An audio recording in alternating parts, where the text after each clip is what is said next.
अंतरायतिमिरोपशान्तये शान्तपावनमचिन्त्य वैभवं तं नरं वपुषि कुञ्जरं मुखे मन्महे किमपि तुन्दिलं महः शरणं करवाणि शर्मदं ते चरणं वाणि चराचरोपजीव्यं करुणामसृणैः कटाक्षपातैः कुरु माम् अम्ब कृतार्थसार्थवाहम् शारदा शारदाम्भोजवदना वदनाम्बुजे सर्वदा सर्वदास्माकं सन्निधिः सन्निधिं क्रियात् विमलपटी कमलकुटी पुस्तकरुद्राक्षशस्तहस्तपुटी कामाक्षि पक्ष्मलाक्षी कलितविपञ्ची विभासि वैरिञ्ची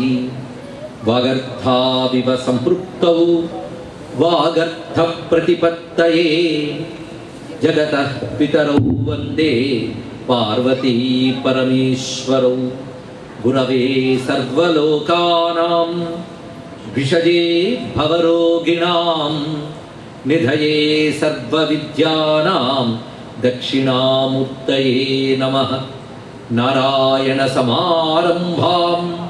व्यासशङ्करमध्यमाम् अस्मदाचार्यपर्यन्तां वन्दे गुरुपरम्पराम् नारायणं नमस्कृत्य नरं चैव नरोत्तमं देवीं सरस्वतीं व्यासं ततो जयमुदीरयेत् श्रीकान्तद्रुहिणोपमन्यु तपनस्कन्देन्द्रनन्द्यादयः प्राचीना गुरवोऽपि यस्य करुणालेशात् गता गौरवं तं सर्वादिगुरुं मनोज्ञवपुषं मन्दस्मितालङ्कृतं चिन्मुद्राञ्चितमुग्धपाणिनलिनं चित्ते शिवं कुर्महे चित्ते शिवं कुर्महे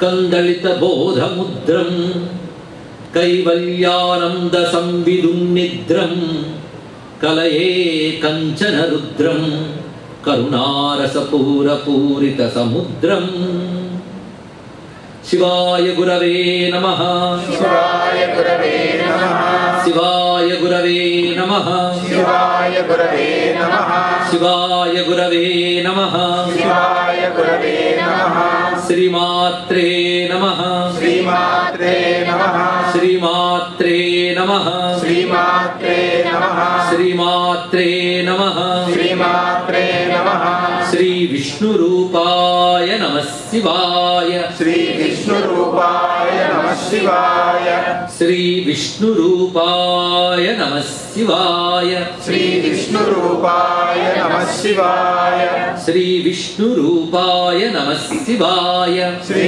विष्णुरूपाय नमः शिवाय नमो महभ्यो ऋषिभ्यो गुरुभ्यो नमः ఆలయంలో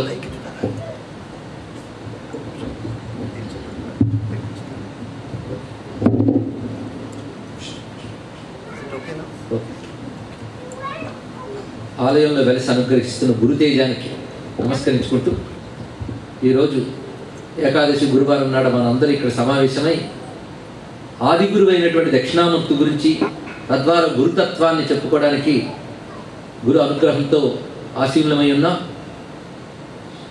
అయితే పరమేశ్వరుణ్ణి మనం గురువుగా ఆరాధించడం అనేది ఒకనొక సంప్రదాయం.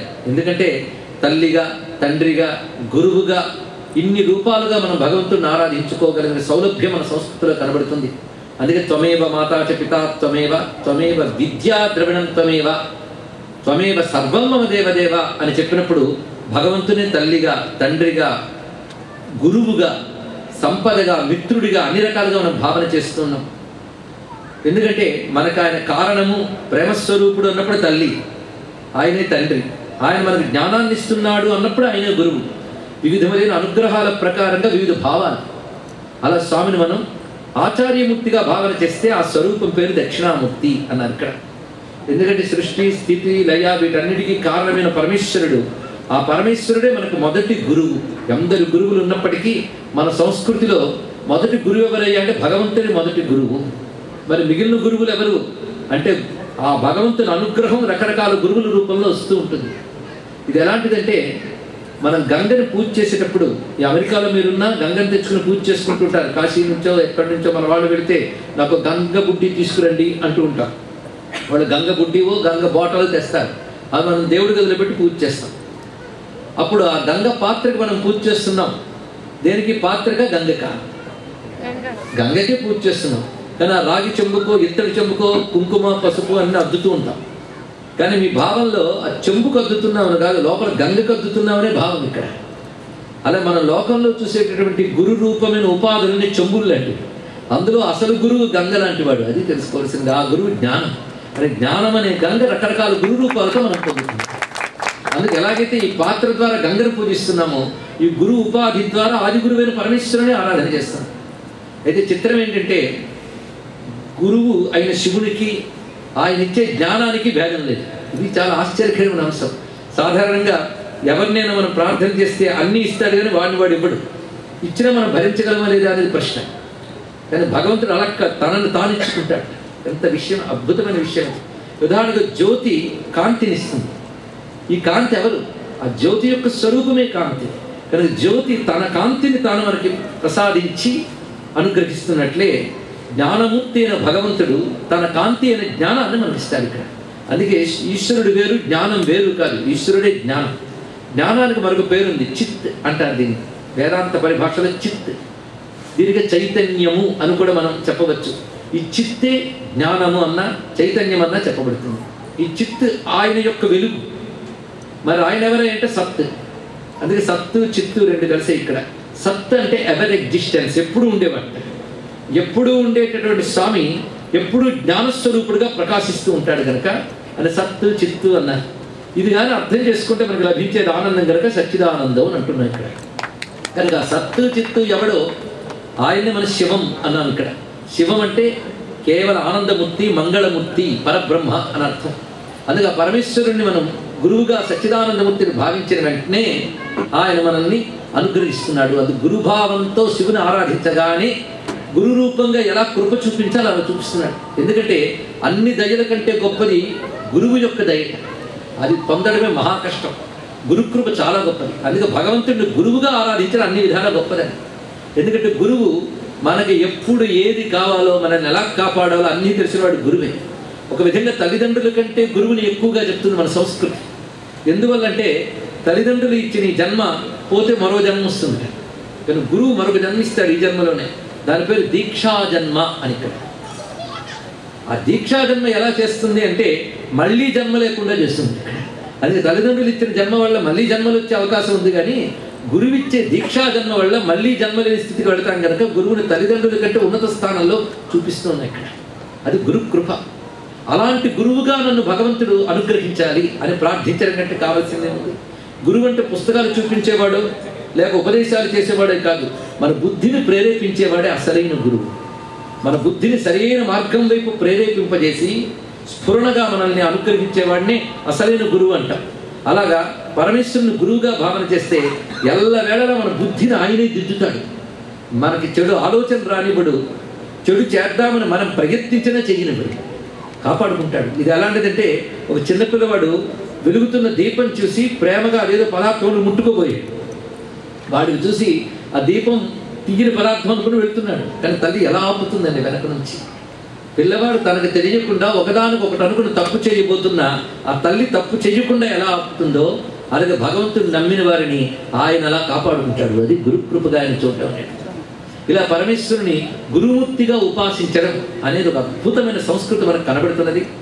అందులో ఈ రోజుల్లో గురువులు ఎవరు అని ప్రశ్నిస్తే వీరికి ఒకటి దొరికే ప్రమాదం ఉంది. మనకి ఎవరు గురువు నిర్దేశించే శక్తి మనకెక్కడున్నది?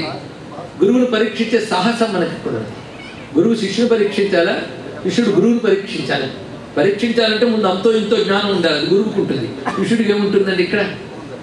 అందుకు నిజానికి సరైన గురువు లభించాలి అంటే ఎవరు దొరుకుతారా అని గురువు ద్వారా దైవాన్ని చూడాలనే కంటే దైవాన్నే గురువుగా భావన చేసినట్లయితే ఆ దైవమే సరియైన సమయంలో సరియైన గురువుని పంపుతాడు. అందులో సందేహం లేదు. అది మనం పరమేశ్వరుని గురువుగా భావించడం మొదలుపెట్టాలి, పరమేశ్వరుని గురువుగా ఆరాధించడం మొదలుపెట్టాలి. ఆ ఆరాధనే శివాయ గురవే నమః అని మనం చేసినప్పుడు పరమేశ్వరుడికి అనేక రూపాలు ఉన్నాయి. ఇన్ని రూపాలు ఎందుకున్నాయంటే మనల్ని అనుగ్రహించడానికి. అందుకే బ్రహ్మ జ్యోతి స్వరూపంచ భక్తానుగ్రహ విగ్రహం అని పరమేశ్వరుని గురించి ఒక మాట చెప్తుంది శాస్త్రం. ఆయన అసలు స్వరూపం బ్రహ్మజ్యోతి. బ్రహ్మజ్యోతి అంటే సర్వవ్యాపకమైన చైతన్య స్వరూపం. ఆయన దానికి ఏ రూపం లేదు, ఆయనకి కేవలం సత్ చిత్త ఆనందం. దానికి ఏం రూపం ఉందండి? ఇందాక చెప్పినట్టు గంగా అనడానికి ఏ రూపం ఉంది? అది మీరు ఏ పాత్రలో పెడితే ఆ పాత్ర రూపంతో కనబడుతుంది, అది అంతే. అలాంటి సచ్చిదానందమూర్తి అయిన భగవానుడు మీరు గురువు అని పిలవగానే ఒక మూర్తిగా తను వ్యక్తపరుచుకుంటాడు. ఆయన్ని మీరు అమ్మ అయ్యా అని ఆరాధించినట్లయితే నేనే పార్వతీ పరమేశ్వరుడు అంటాడు. నువ్వు నా గురువువి అంటే నేను దక్షిణామూర్తిని అంటాడు. ఇలా పరమేశ్వరుడు గురుమూర్తిగా మనం భావన చేస్తే దక్షిణామూర్తి స్వరూపం అని ఆ గురుమూర్తికి పేరు. ఈ దక్షిణామూర్తి స్వరూపం ఎక్కడ చెప్పబడింది, ఎప్పుడు చెప్పబడింది అనేది మనం ఇప్పుడు చెప్పుకోబోతున్న అంశం. మొట్టమొదటిగా దక్షిణామూర్తి స్వరూపాన్ని చూసిన వారు ఎవరు అంటే బ్రహ్మదేవుడు మొట్టమొదటి చూసేట. ఎందుకంటే మనందరికీ ఆయనే గురువు మనకు తెలిసి. అందుకే ఆయన పేరు పితామహుడు, తాతగారు. తాతలకి తాతలకి తాతలకి తాత ఆయన, సృష్టికర్త, ఆదివాడు. తాతల పైన అందరి తాతలైనా అందరూ తాతలే. ఇది ముత్తాత ముత్తాత అని కలుపుతాం కానీ అందరూ తాతలే. తాతలకి తాత కనుక ఆయన పేరు పితామహుడు, బ్రహ్మగారు. అందుకే బ్రహ్మను ముందు మనం నమస్కారం చేసుకోవాలి. ఆ బ్రహ్మగారి నుంచి ఋషులందరూ వచ్చారు. ఆ ఋషులు మనకి జ్ఞానాన్ని ఇచ్చారు, కానీ మనందరికీ బ్రహ్మగారి గురువు. అయితే ఈ బ్రహ్మకు కూడా జ్ఞానం ఇచ్చినవాడు ఉన్నట్ట. వాడు బ్రహ్మ కంటే ముందే ఉన్నాడు. బ్రహ్మకు కూడా ఎవరైతే జ్ఞానం ఇచ్చారో ఆయనని మనం ఆది గురువు అని అంటున్నాం. అందుకే ఈశాన సర్వ విద్యానాం ఈశ్వర సర్వభూతానాం బ్రహ్మాధిపతి బ్రహ్మణోధిపతి బ్రహ్మ శివో మే అస్తు సదాశివోం. ఇది మంత్రం మనం చెప్తున్నాం పరమేశ్వరుడు గురించి. ఆయన పేరు ఈశ్వరుడు. ఈశ్వరుడు అంటే ఎవడు సృష్టి స్థితిలో కారకుడో, ఎవడు సర్వశక్తిమంతుడో, ఎవడు సర్వవ్యాపకుడో, సర్వనియంత ఎవడో అతని ఈశ్వరుడు. యయమా లోకాన్ ఈశత ఈశనీభి, ఆయన ఈశ్వరుడు అంటారు. అలాంటి ఈశ్వరుడు సర్వ విద్యలకు ఈశ్వరుడు. ఈశాన సర్వ విద్యానం. సర్వ విద్యలు అంటే లోకంలో మన వ్యవహారానికి పనికొచ్చేటువంటి అపరా విద్యలు మొదలుకొని మోక్ష విద్య అయిన బ్రహ్మ విద్య వరకు సర్వ విద్యలకు ఆయన ప్రభు. ఈశాన సర్వ విద్య. అయితే కేవలం విద్యల డిపార్ట్మెంట్ నాది, మిగిలిన డిపార్ట్మెంట్ నాది కాదంటాడు ఆయన. అది ఈశ్వర సర్వభూతానం. వెంటనే చెప్తున్నాడు ఇక్కడ. సర్వ ప్రాణికోట్లకు ఆయన ఈశ్వరుడు, నియామకుడు. ఇప్పుడు రెండు వచ్చే, విద్యకి ఆయనే నియామకుడు, సర్వ ప్రాణికోట్లకి ఆయనే నియామకుడు. ఈశ్వర సర్వభూతానం బ్రహ్మాధిపతి. ఆయన ఎవరయ్యా అంటే బ్రహ్మాధిపతి, బ్రహ్మకు అధిపతి. బ్రహ్మకు అధిపతి అంటే చాలా విశేషమైన మాట ఇది. వెంటనే మన బ్రహ్మణోధిపతి వచ్చింది, జాగ్రత్తగా చూడాలి. బ్రహ్మ శబ్దానికి అనేక రకాల అర్థాలు ఉన్నాయండి శాస్త్రంలో. బ్రహ్మ అంటే పరబ్రహ్మ, ఇదొక అర్థం. బ్రహ్మ అంటే చతుర్ముఖ బ్రహ్మ, అంటే సృష్టికర్త అయినటువంటి బ్రహ్మదేవుడు. ఇంకొక శబ్దానికి బ్రహ్మ అంటే వేదము, జ్ఞానము, ధర్మము, తపస్సు, పర్యాయ పదాలు బ్రహ్మశబ్దానికి. అలాగే ముందు బ్రహ్మాధిపతి అంటే బ్రహ్మదేవుడికి అధిపతి అయింది. అంటే బ్రహ్మకు కూడా వేదములు ఇచ్చాడు కనుక ఆయన బ్రహ్మాధిపతి అని పేరు. సరిగ్గా మనకి యజుర్వేద సంబంధమైన ఒక ఉపనిషత్తు ఉంది, శ్వేతాశ్వత ఉపనిషత్తు. ఉపనిషత్తులో మాట చెప్తున్నాడు, యో బ్రహ్మాణం విదధాతి పూర్వం యో హి వేదాః ప్రహిణో హి తస్మై తదుం హి దేవమాత్మబుద్ధి ప్రకాశం ముముక్షుర్వై శరణమహం ప్రపద్యే. ఈ మంత్రం కూడా దక్షిణామూర్తి మంత్రమే. ఉపనిషత్తులో చెప్తున్నారు ఇక్కడ, యో బ్రహ్మాణం విదధాతి పూర్వం. ఎవడు మొట్టమొదటిగా సృష్టికై బ్రహ్మదేవుని సృజించి ఆ బ్రహ్మకు వేదములను స్ఫురింపజేశాడో, వేదములుగా జ్ఞానం, వేదములు బ్రహ్మకిచ్చాడు. వేదాలను టెక్స్ట్ బుక్లు ఇచ్చాడని కాదు ఇక్కడ అర్థం. టెక్స్ట్ బుక్లు పుస్తకాలు కాదు జ్ఞానం, బుద్ధికి వచ్చేది జ్ఞానం. అందుకని ఏమన్నా ఆ విషయం తెలుసండి మా ఇంటి లైబ్రరీలో ఉందని చెప్తే ఏం లాభం అండి? ఇక్కడ బుద్ధికి స్ఫురించేదే జ్ఞానం తప్ప సీడీల్లో, పుస్తకాల్లో, ఇంటర్నెట్లో ఉన్నది జ్ఞానం కాదండి. ఇక్కడ బ్రహ్మకి వేదములు స్ఫురింపజేశాడు భగవానుడు. అందుకే యో బ్రహ్మాండం విదధాతి పూర్వం యోగి వేదాః ప్రహిణోహి తస్మై తదుం హి దేవం ఆత్మబుద్ధి ప్రకాశం. బ్రహ్మకు కూడా వేదమునిచ్చిన స్వామిని నమస్కరించిస్తున్నాను. ఎందుకంటే ఆయన నా యొక్క బుద్ధిని ప్రకాశింపజేసేవాడు ఆయనే. నా బుద్ధికి ఏది సరియైన వెలుగో, సరియైన తెలుగో, సరియైన మార్గమో ఆయనే నిర్దేశిస్తాడు. అది ఆత్మబుద్ధి ప్రకాశం. ఆయన నేను శరణ వేడుతున్నాను. విష్ణు విష్ణు విష్ణుడు విష్ణు విచక్రమేత్రే ధాన విధేపరం. ఆయన నేను శరణ వేడుతున్నాను. ఎందుకు? మోక్షార్థినై. ఇది చెప్తున్నాడు, ముముక్షుర్వై. మోక్షం కావాలంటే ఈశ్వరుడు శరణాగతి. అది శరణం ప్రపద్య అని శరణ వేడుతున్నాను. ముముక్షుర్వై, మోక్షం కావలసిన వాళ్ళు ముందు అని శరణ వేడాలంటే. ఎందుకంటే ఆది గురువు ఆయన కనుక బ్రహ్మకు కూడా విద్యను ఇచ్చిన స్వామికి నమస్కారం. అందుకే బ్రహ్మాధిపతి వచ్చింది. బ్రహ్మణోధిపతి వెంటనే తర్వాతి మాట. బ్రహ్మణోధిపతి అంటే బ్రహ్మకి అధిపతి అని మొదలు చెప్పుకుంటే బ్రహ్మణములకు అధిపతి అని తర్వాత చెప్పాలి. బ్రహ్మణములు అంటే వేద మంత్రములు, వేద కర్మలు, రెండు అర్థాలు ఇక్కడ వైదికార్థం. కనుక బ్రహ్మణోధిపతి అంటే వేదము చెప్పినటువంటి కర్మలకు, వేద మంత్రములకు ఎవడు అధిపతో వాడు. అంటే పరమేశ్వరుడు వేదములు ఇచ్చాడు బ్రహ్మగారికి, కానీ వేదాలకు కూడా ఆయన అధిపతి. అది తెలుసుకోవాల్సింది ఇక్కడ. ఆ వేదము ఆయనది. వేద శివ శివో వేద అన్నట్టున్నారు ఇక్కడ. వేదం ఆయన స్వరూపం, కానీ వేదములకు కూడా ఆయన అధిపతి. వేదము చెప్పిన కర్మలకు ఆయన అధిపతి. అందుకే జ్ఞానం అంటే వేదము తప్ప మరో జ్ఞానం లేదు మనం తరింపజేయడానికి. అసలు వేదం అంటే విద్యనే ధాతువు నుంచి వచ్చింది. వేదం అంటేనే జ్ఞానం. కనుక బ్రహ్మణోధిపతి అంటే జ్ఞానానికి, కర్మలకి అన్నిటికి అధిపతి ఆయన. కనుక బ్రహ్మాధిపతి, బ్రహ్మణోధిపతి. మన ఆయన ఎవరు? ఎంత అందమైన మంత్రం చూడండి. బ్రహ్మాధిపతి బ్రహ్మణోధిపతి బ్రహ్మ అన్నారు ఇక్కడ. బ్రహ్మ అంటే పరబ్రహ్మ. ఇంతవరకు చతుర్ముఖ బ్రహ్మ వేదములను అర్థం రెండింటికి చెప్పుకున్నాం. ఇప్పుడు బ్రహ్మ అంటే పరబ్రహ్మ. మన సంస్కృతిలో పరబ్రహ్మ ఒక మాట ఉన్నది. పరబ్రహ్మ అంటే సృష్టి స్థితి లయ కారకుడు మూడు అయిన వాడు వాడు.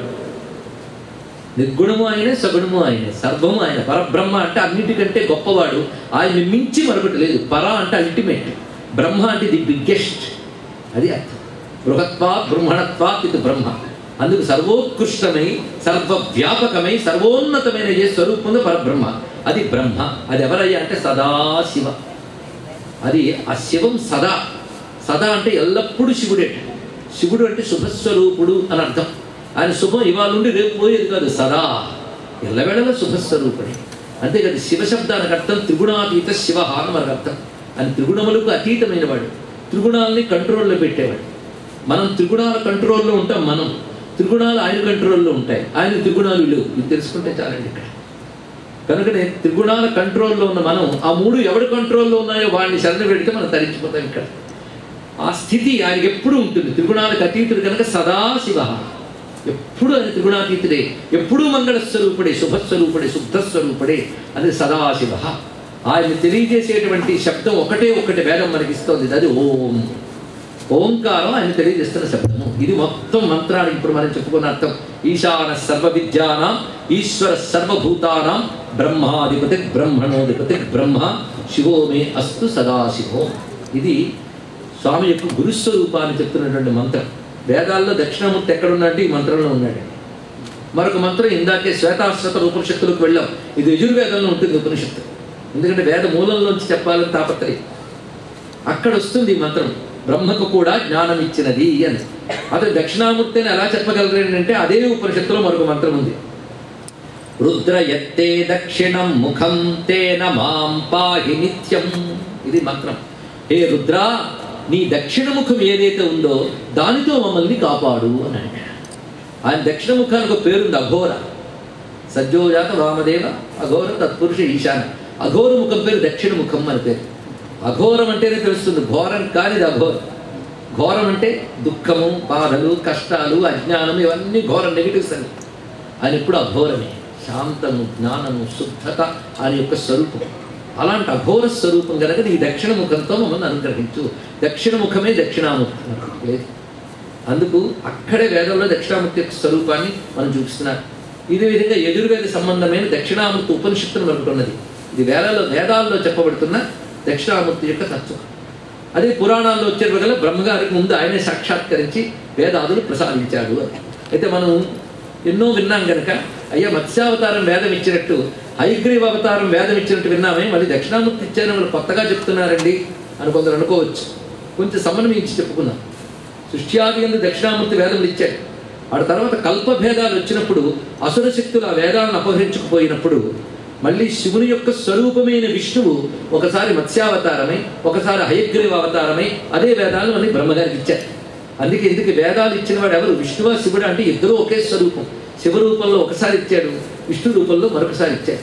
అందుకే హయగ్రీవ స్వామి గురు రూపమే, దక్షిణామూర్తి గురువు రూపమే. శివుని గురుమూర్తిగా ధ్యానిస్తే దక్షిణామూర్తి, విష్ణువుని గురుమూర్తిగా ధ్యానిస్తే హయగ్రీవ స్వామి, అమ్మవారిని గురుమూర్తిగా ధ్యానిస్తే శారదాదేవి. మూడు గురుమూర్తులు. ఇది తెలుసుకోవాలి.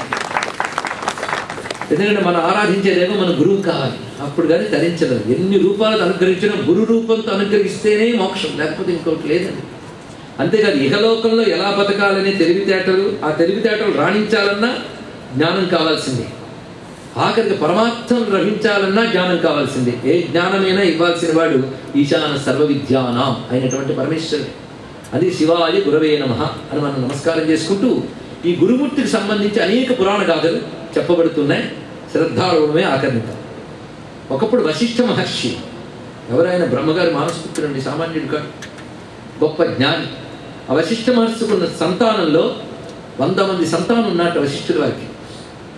వారందరూ కూడా విశ్వామిత్రుడితో ఏర్పడినటువంటి ఘర్షణలో విశ్వామిత్రుడు ఒక ప్రతీకార దృష్టి పెట్టుకుని వశిష్ఠునిపై ఆగ్రహించి ఆ 100 మంది పుత్రులు సంహరింపజేసేలా చేసేట విశ్వామిత్రుడు. ఈ విధంగా ఎప్పుడైతే పుత్రశోకం కలిగిందో అప్పుడు వశిష్ఠ మహర్షి తన శరీరాన్ని తాను విడిచిపెట్టాలనుకున్నాడు. చూసారా, ఎంత జ్ఞానికైనా ఉద్రేకం కలిగినప్పుడు శరీర త్యాగం చేయాలనిపించింది. ఇలాంటివే కథలుగా మనం తెలియజేస్తే లోకానికి చాలా మంచిదని. కొన్ని ఉద్రేకాలు జరిగినప్పుడు జీవితం మీద విరక్తి పుడుతుంది. ఆ ఉద్రేకాలు శోకోద్రేకం. ఇలాంటప్పుడే చెయ్యరాని తప్పులు చేస్తారు ఎవడైనా. ఒకటి శోకోద్రేకం, ఒకటి కోపోద్రేకం, ఇంకొకటి కామోద్రేకం. ఉద్రేకం తీవ్రమైనప్పుడు మనకి ఎన్ని తెలివితేటలున్నా పక్కకు పోతాయండి. ఒక్కసారి అనుకుంటుండే, ఏమన్నా అంత జ్ఞాని కదండి, ఎందుకు అలా ప్రవర్తించాడు అని. వాడు బాగానే ఉందాం అనుకుంటాడు, కానీ ఆ సమయంలో వాడికి పుట్టిన ఈ 3 తీవ్రస్థాయికి వెళ్ళిపోయా వాడిని మర్చిపోతాడు. అందుకే ఆ సమయాల్లోనే జాగ్రత్తగా ఉండడం మహా అవసరం. శోకోద్రేక, కోపోద్రేక, కామోద్రేక, ఏదైనా ఉద్రేకం ప్రమాదకారి. అంత వశిష్ఠులంతటి వారికి కూడా పుత్ర శోకం అనేది కలిగి అతని శరీరాన్ని త్యజించాలని ఒక పర్వతం మీదకి వెళ్ళి దుమికాడు. అక్కడి నుంచి శరీరం పోగొట్టుకున్నాము. అప్పుడు వెంటనే భూదేవి రూపం ధరించి వచ్చి ఆయన పట్టుకుందండి. ఇక్కడ పట్టుకుని కూర్చోబెట్టింది అక్కడ.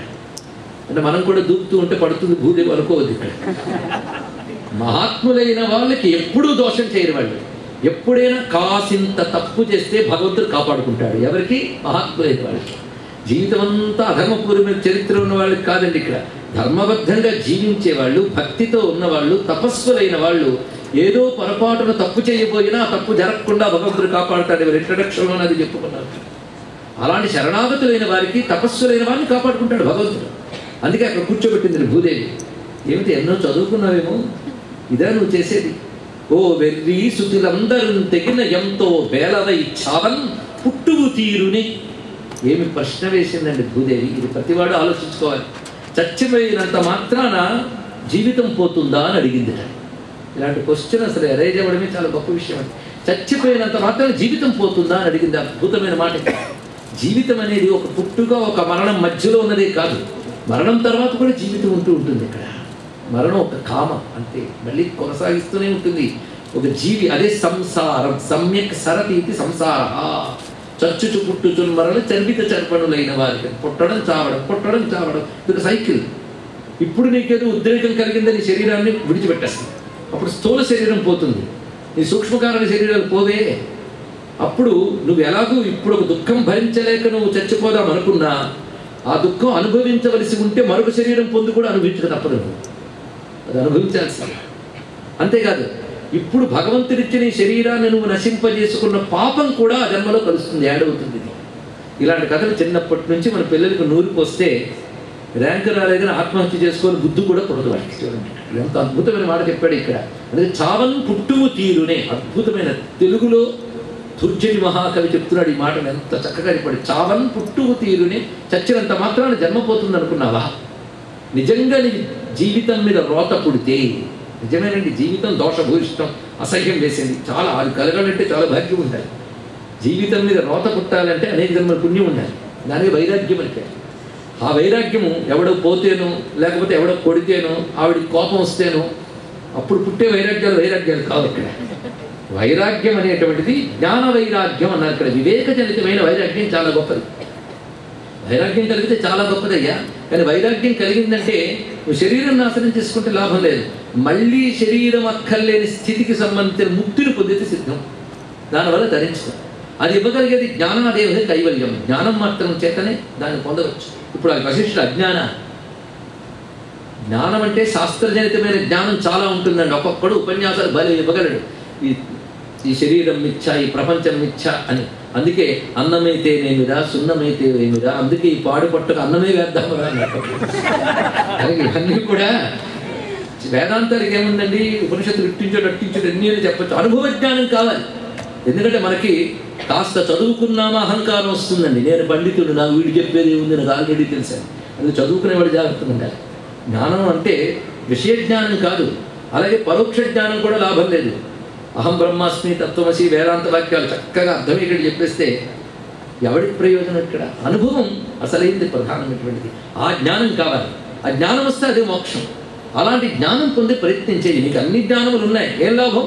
ఒక దుఃఖం కలిగ్గానే జ్ఞానం అంతా పోయింది. కానీ జ్ఞానం లేదని కాదు, నీకు బ్రహ్మజ్ఞానం ఉంది కానీ పక్కకు పోయింది. ఆ బ్రహ్మజ్ఞానం నిలుకడ పొందాలి, నిలుకడ పొంది సిద్ధి పొందాలి. అందుకే శాస్త్రజన్య జ్ఞానం ఎంతున్నప్పటికీ ఈశ్వరానుగ్రహంతో లభించేటటువంటి స్థిరమైన అనుభవ జ్ఞానం కావాలి. స్థిరమైన అనుభవ జ్ఞానం ఈశ్వరుడి వల్లే లభించాలి కనుక నువ్వు ఈశ్వరుని శరణ పెట్టి తపస్సు చేయని చెప్పింది ఆ తల్లి. దానికి గాను మహానుభావుడు తపస్సును ఆచరించాడు. గజకాననం అనబడి ఒక అరణ్యానికి వెళ్ళి వశిష్ఠుల వారు తపస్సును ఆచరించారు. ఆ తపస్సుకు ఫలితంగా ఒక్కసారిగా ఆయన ముందు ఒక పరంజ్యోతి స్వరూపం సాక్షాత్కరించింది, భగవత్ స్వరూపం. ఆ జ్యోతిని చూస్తున్నాడు, లింగ రూపంలో గోచరించింది ఒక తేజస్సు. దాన్ని చూసి నమస్కరిస్తూ ఉంటే అందులో అమ్మ అయ్య కలిసి కనబడ్డారు. అంటే పార్వతీ పరమేశ్వరుల ఉభయులు దర్శనమిచ్చారు ఆయనకి. ఆ జ్యోతిస్వరూపమే మాతాపితృ రూపంతో దర్శనమిచ్చింది. వెంటనే ఆనందపరవశుడై నమస్కారం చేశాడు. ఏం కావాలయ్యా అని అడిగట్టు శివుడు. అప్పుడు అడుగుతున్నాడు, ఒక అద్భుతమైన పద్యం ఇక్కడ ఉన్నది. ఎంత లోతైన భావాన్ని ఇచ్చాడు ఈ పద్యంలో పరిశీలించండి. వశిష్ఠుల వారు పార్వతీ పరమేశ్వరుడు అనగా ఉమామహేశ్వర స్వామిని అడుగుతున్నాడు శివుని. ఆది గృహస్థ శేఖరుడవైన నిను భవతాపన క్షుధావేదనచే తప కుతపవేళ కనుంగొనగల్గే బ్రహ్మ విద్యౌదన భిక్ష నాదు హృదయంబను పాత్రికయందు పెట్టవే ఆదర వృత్తిమై పునరయాచిత వృత్తి సుఖింతునీశ్వర. ఇందులో ఎన్ని సంప్రదాయాలు పెట్టాడో చూడండి. దీన్ని బట్టి మన కవులు కేవలం ఒక పొయిటిక్ థాట్తో రాసేవాళ్ళు కాదయ్యా, వాళ్ళు ఋషులు. అలాంటి వాళ్ళు మనకి. ఈ కవి ఎవరు నేను తర్వాత చెప్తాను, ముందు ఈ పద్య మాధుర్యం వినండి. ఇప్పుడు ఈయన సన్యాసి. సన్యాసి అంటే అర్థము బ్రహ్మము తప్ప నాకేమీ అక్కరలేదు అని అన్ని విడిచిపెట్టిన వాడిని సన్యాసి అంటారు. అంతేగాని కాషాయం గుడ్డ వేసిన వాడిని మాత్రమే కాదు ఇక్కడ అర్థం. వశిష్ఠుడు వాడి స్టేట్ ఆఫ్ మైండ్ సన్యాసి. సన్యాసికి భిక్షాటనం అనేది వాడికి అధికారం. సన్యాసికి బ్రహ్మచారికి భిక్షాటం. మనకి ఎవరైనా దళితుడు చొక్కా చెప్పుకొని అడిగినా భిక్ష అడుగుతున్నాడు అంటాం. భిక్ష అనకూడదు దాన్ని. భిక్ష అనేది సన్యాసికి తర్వాత బ్రహ్మచారికి ఉంటుందండి, అది తెలుసుకోవాలి. నేను సన్యాసిని. సన్యాసి భిక్ష అడగడానికి కూడా నియమాలు ఉంటాయండి. సన్యాసి భిక్ష అడగాలంటే మధ్యాహ్న వేళ శ్రోత్రుడిని గృహస్థుని అడగాలి. ఆ గృహస్థు పెట్టాలి. అంతేగా నిన్న అన్నం మిగిలింది కదా తీసుకొచ్చి పెట్టే అనకూడదు. అక్కడ వాళ్ళకంటూ వేరే వంట వండుతారు, వాళ్ళు తీసుకొస్తారు కానీ పద్ధతి. కనుక ఎప్పుడు అడగాలి? మధ్యాహ్న వేళ, అంటే మంచి వేడి ఉన్న 12 గంటల సమయంలో అడగాలి. అది గృహస్థుని ఆశ్రయించాలి. ఇది సన్యాసికి నియమం. ఇప్పుడు నేను సన్యాసిని, నేను గృహస్థు దగ్గరికి వెళ్ళాలి, కానీ నా దగ్గర గృహస్థు వచ్చాడు అన్నాడు. నా దగ్గరికి వచ్చిన గృహస్థు ఎవరయ్యా అంటే ఆది గృహస్థ శేఖరుడవైన నేను అన్నారు. ఆది గృహస్థువైన నువ్వు నా ఎదురుగా కనబడ్డా ఇంకేం కావాలి? అయితే ఏమడుగుతున్నావు? జ్ఞానం. జ్ఞానం అడగాలంటే అర్హత ఏంటికి? ఎవరైనా చెప్పగలరా? జ్ఞానం అడగాలంటే అర్హత నాకు జ్ఞానమే కావాలనే తపన. ఇది తెలుసుకోండి, తపన. మనకు టైంపాస్, కాస్త తెలిస్తే 10 మందికి చెప్పేద్దామనే అహంకారం, అది కాదు. ఇక్కడ జ్ఞానం కావాలంటే తపన కావాలి.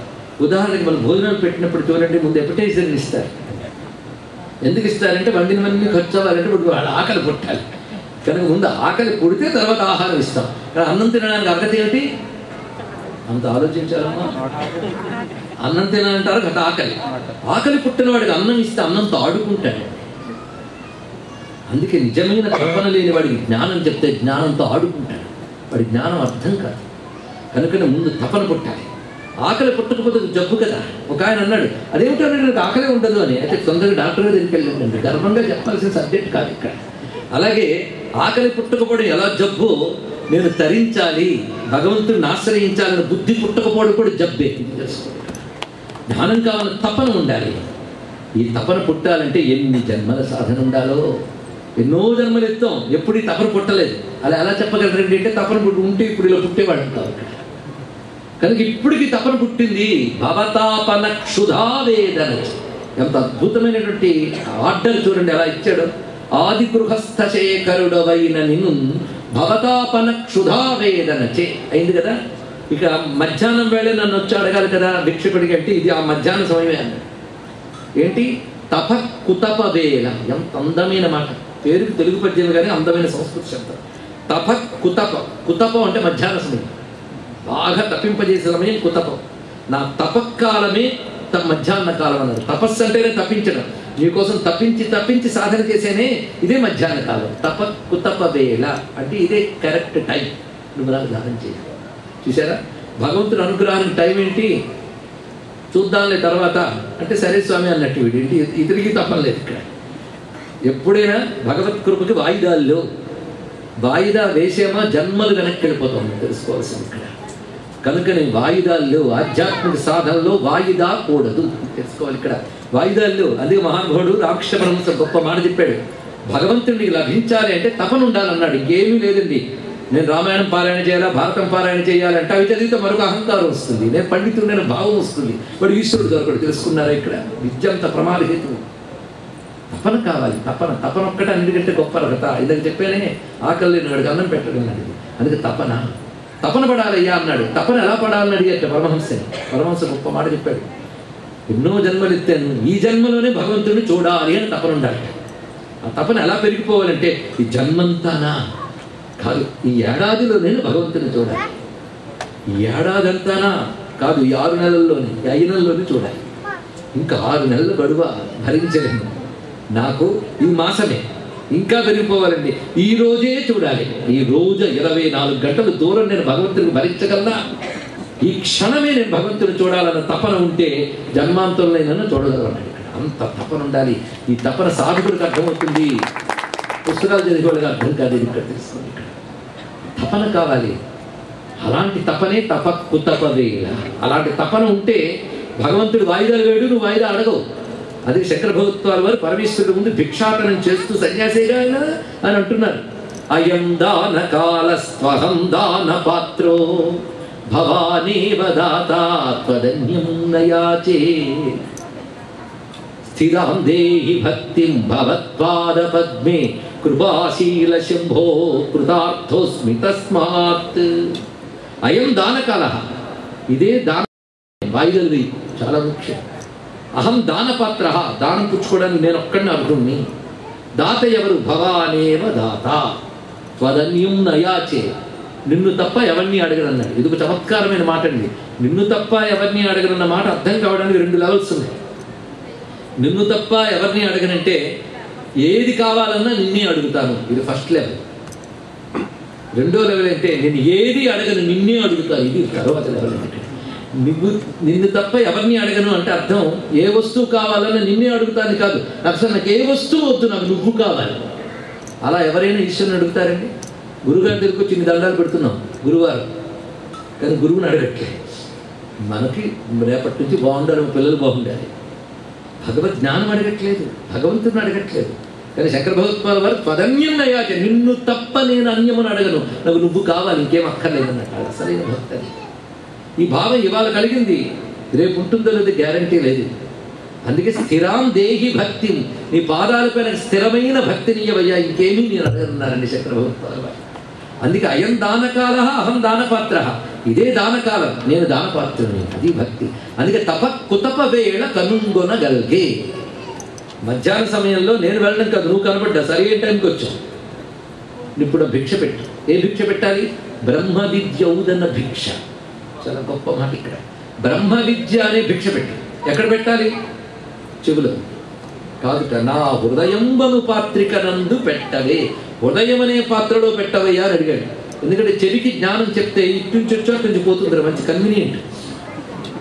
అదేం నిలుస్తుందండి? మహా గుర్తు పెట్టుకుంటే ఒకటి నోట్ చేసుకుంటా 10 మందికి చెప్పి గురువులు అయిపోదాం అనుకుంటాం.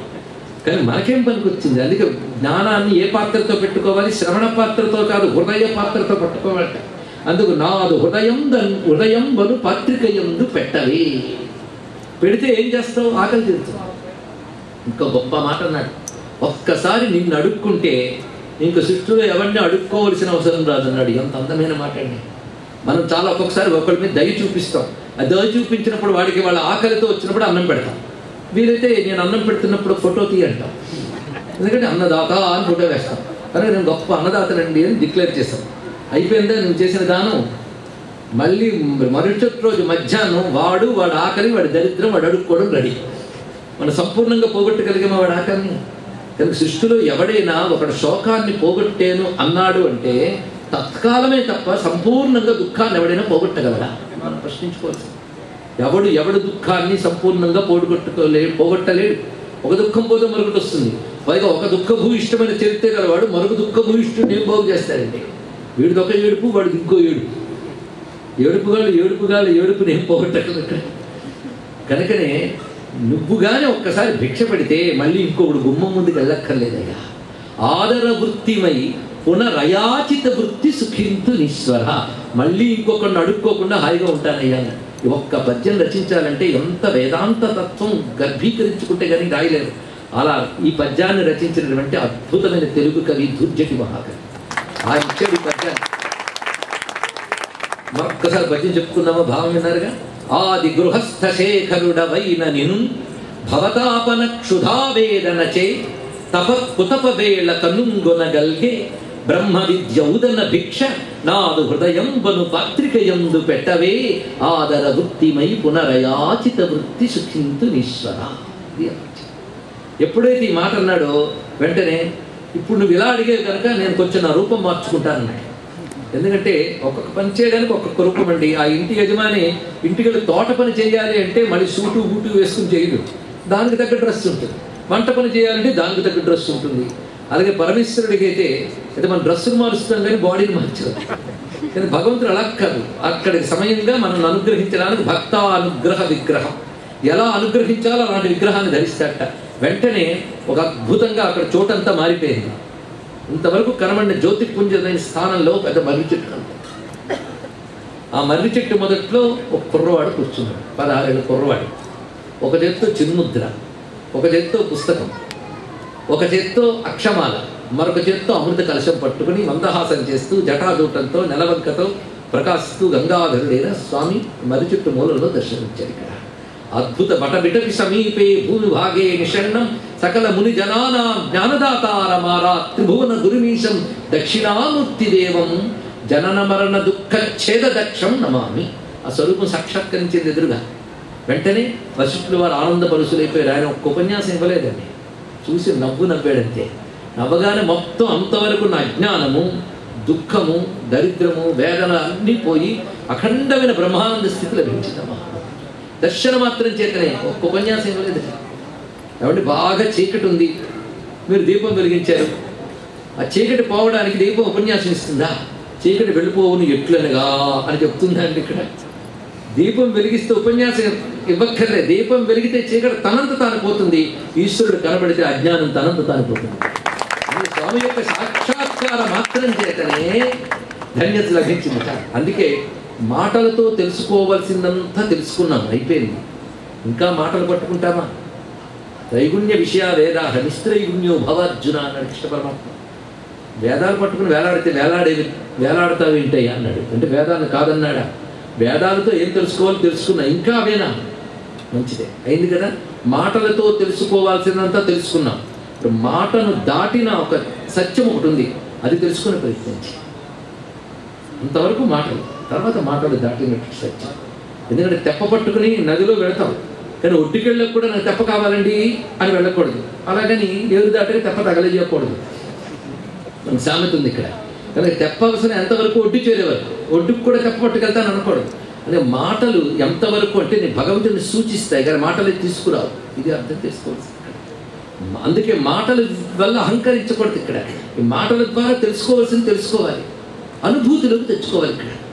అందుకే శివుని దక్షిణామూర్తిని ఆశ్రయించిన వాళ్ళు ఎలాంటి వాళ్ళు ఆశ్రయించారంటే మాటల ద్వారా, అనగా వేదాది శాస్త్రముల ద్వారా ఏం తెలుసుకోవాలని తెలుసుకున్నవారు, వాటిని సంపూర్ణంగా అర్థం చేసుకున్న వాళ్ళు.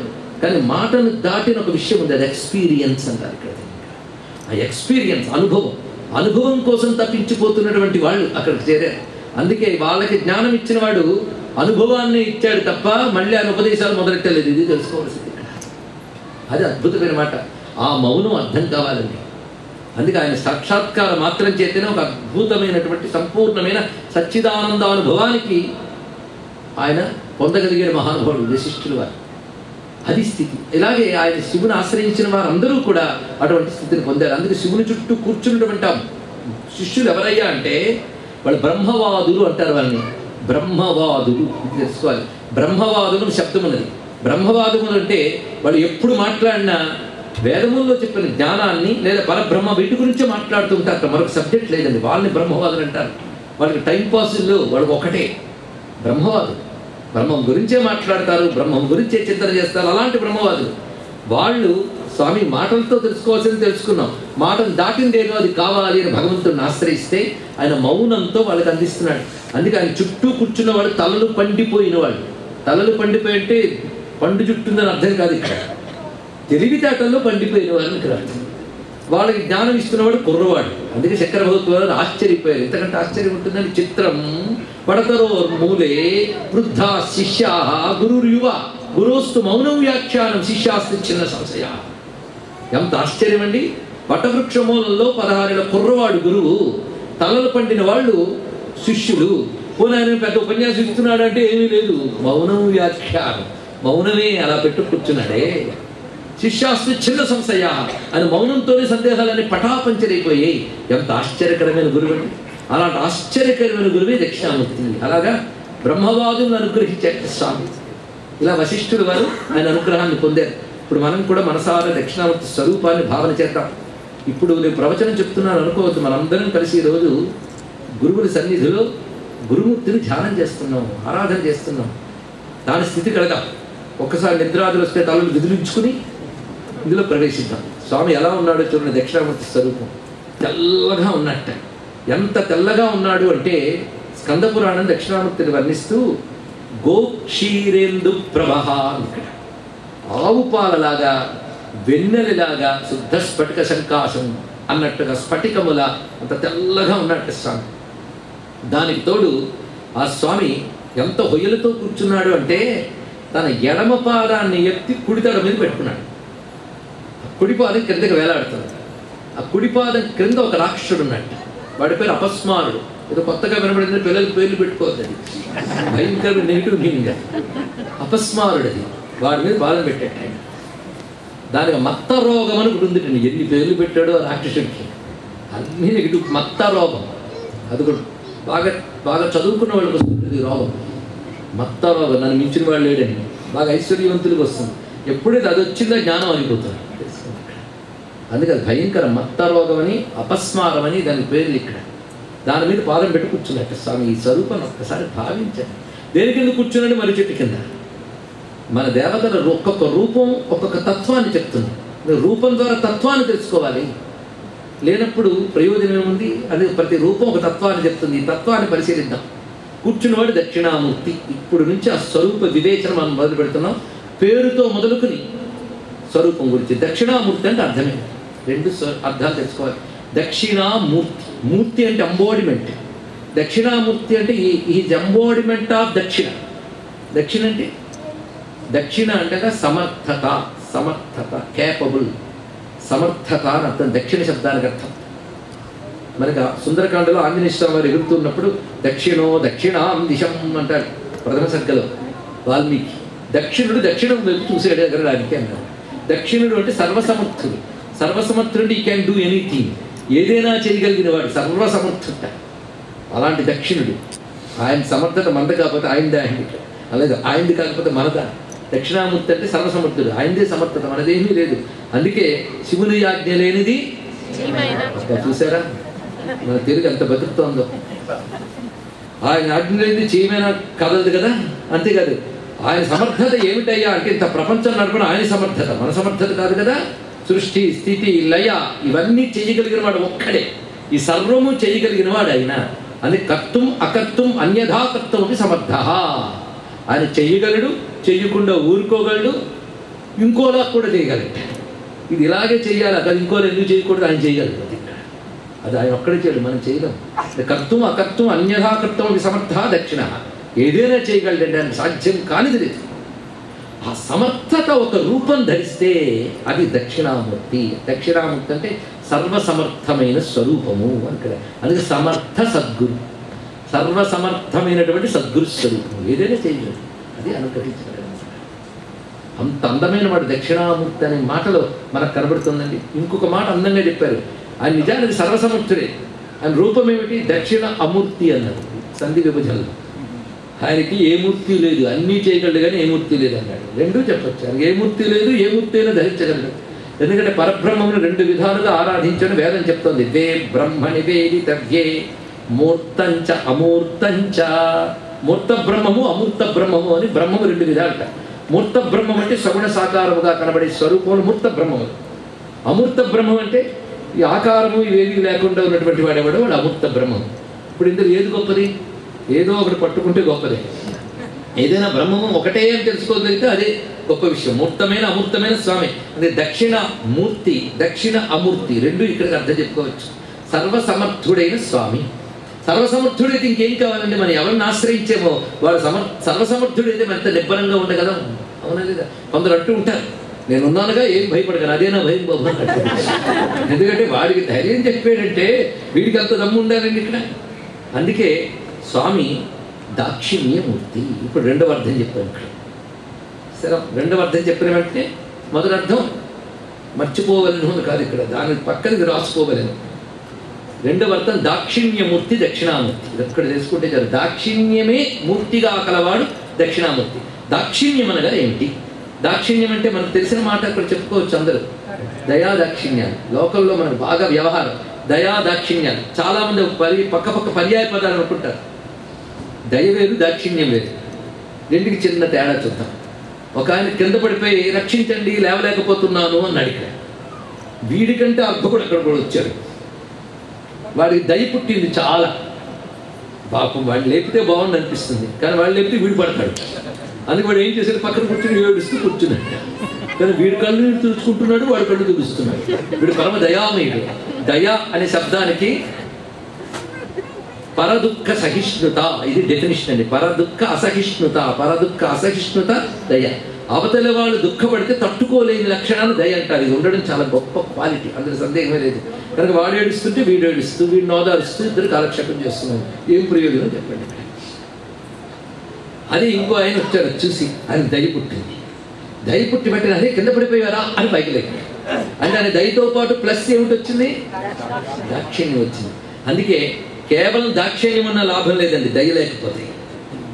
అందుకని వీడు మానవుడు పడుంటే నాకేం పోయింది అని పక్క నుంచి ఒకటి పోయాడు, సమర్థుడే. వాడికి దయ లేదు, దాక్షిణ్యం ఉంది.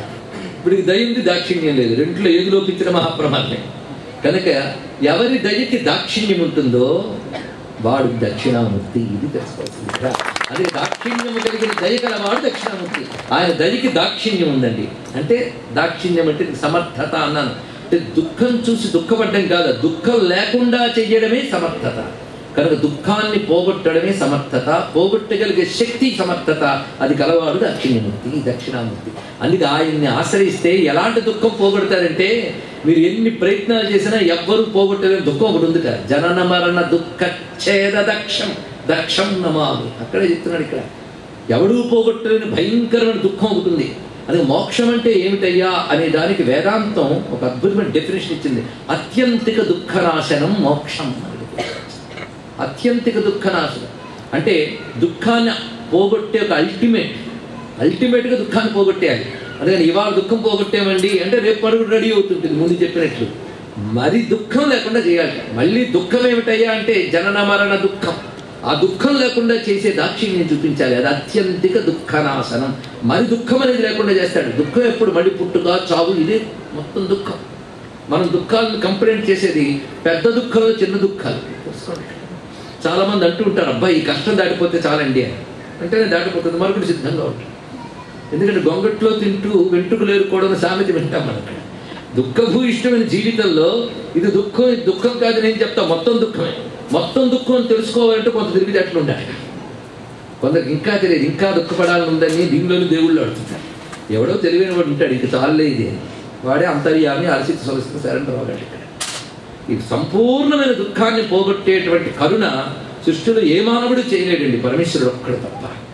ఆయన మోక్షప్రదాత. కనుక మోక్షము ఇవ్వడమే దుఃఖనాశనము. ఇది తెలుసుకోవాలి, అత్యంతగా దుఃఖనాశనం. అది ఇచ్చేవాడు ఎవడో ఆయన దక్షిణామూర్తి. మోక్షప్రదానం. ఎంత అందమైన మాట చెప్పాడు ఇక్కడ. అందుకే స్వామికి ప్రధానంగా 2 అర్థాలు చెప్పుకున్నా. సర్వసమర్థుడు ఒకటి, సంపూర్ణమైన దయాస్వరూపుడు, దయతో అనుగ్రహించగలిగే సర్వశక్తి సంపన్నుడు. ఈ 2 అర్థాలు చెప్పుకున్నాం. ఇంకొక అర్థాన్ని చెప్తున్నాడు. దక్షిణ అనే మాటకి యజుర్వేదంలో దక్షిణామూర్తి ఉపనిషత్తులో మంత్రంలో దక్షిణ శేముషి ప్రోక్త ఇది చెప్తున్నాడు. దక్షిణ అనగా శేముషి. శేముషి అంటే బుద్ధిశక్తి, మేధస్సు, స్కిల్, దానిని దక్షిణ అంటారు. దక్షిణామూర్తి అంటే ఆ నైపుణ్యము, ఆ సమర్థత, జ్ఞానం. ఆ జ్ఞానము బుద్ధిశక్తి ఒక రూపం ధరిస్తే దక్షిణామూర్తి. అందుకే మేధాశక్తి దక్షిణామూర్తి. అందుకే మేధా దక్షిణామూర్తి అని అంటారు ఇక్కడ. అందుకు మన బుద్ధిని అధిష్ఠించినటువంటి దైవం ఆయన. మనకు బుద్ధిశక్తిని ప్రసాదించేవాడు. సర్వజ్ఞానము మేధస్సు మీద ఆధారపడి ఉంటుంది. ఎన్ని చదువుకున్న మేధస్సు లేకపోతే రాణించారు.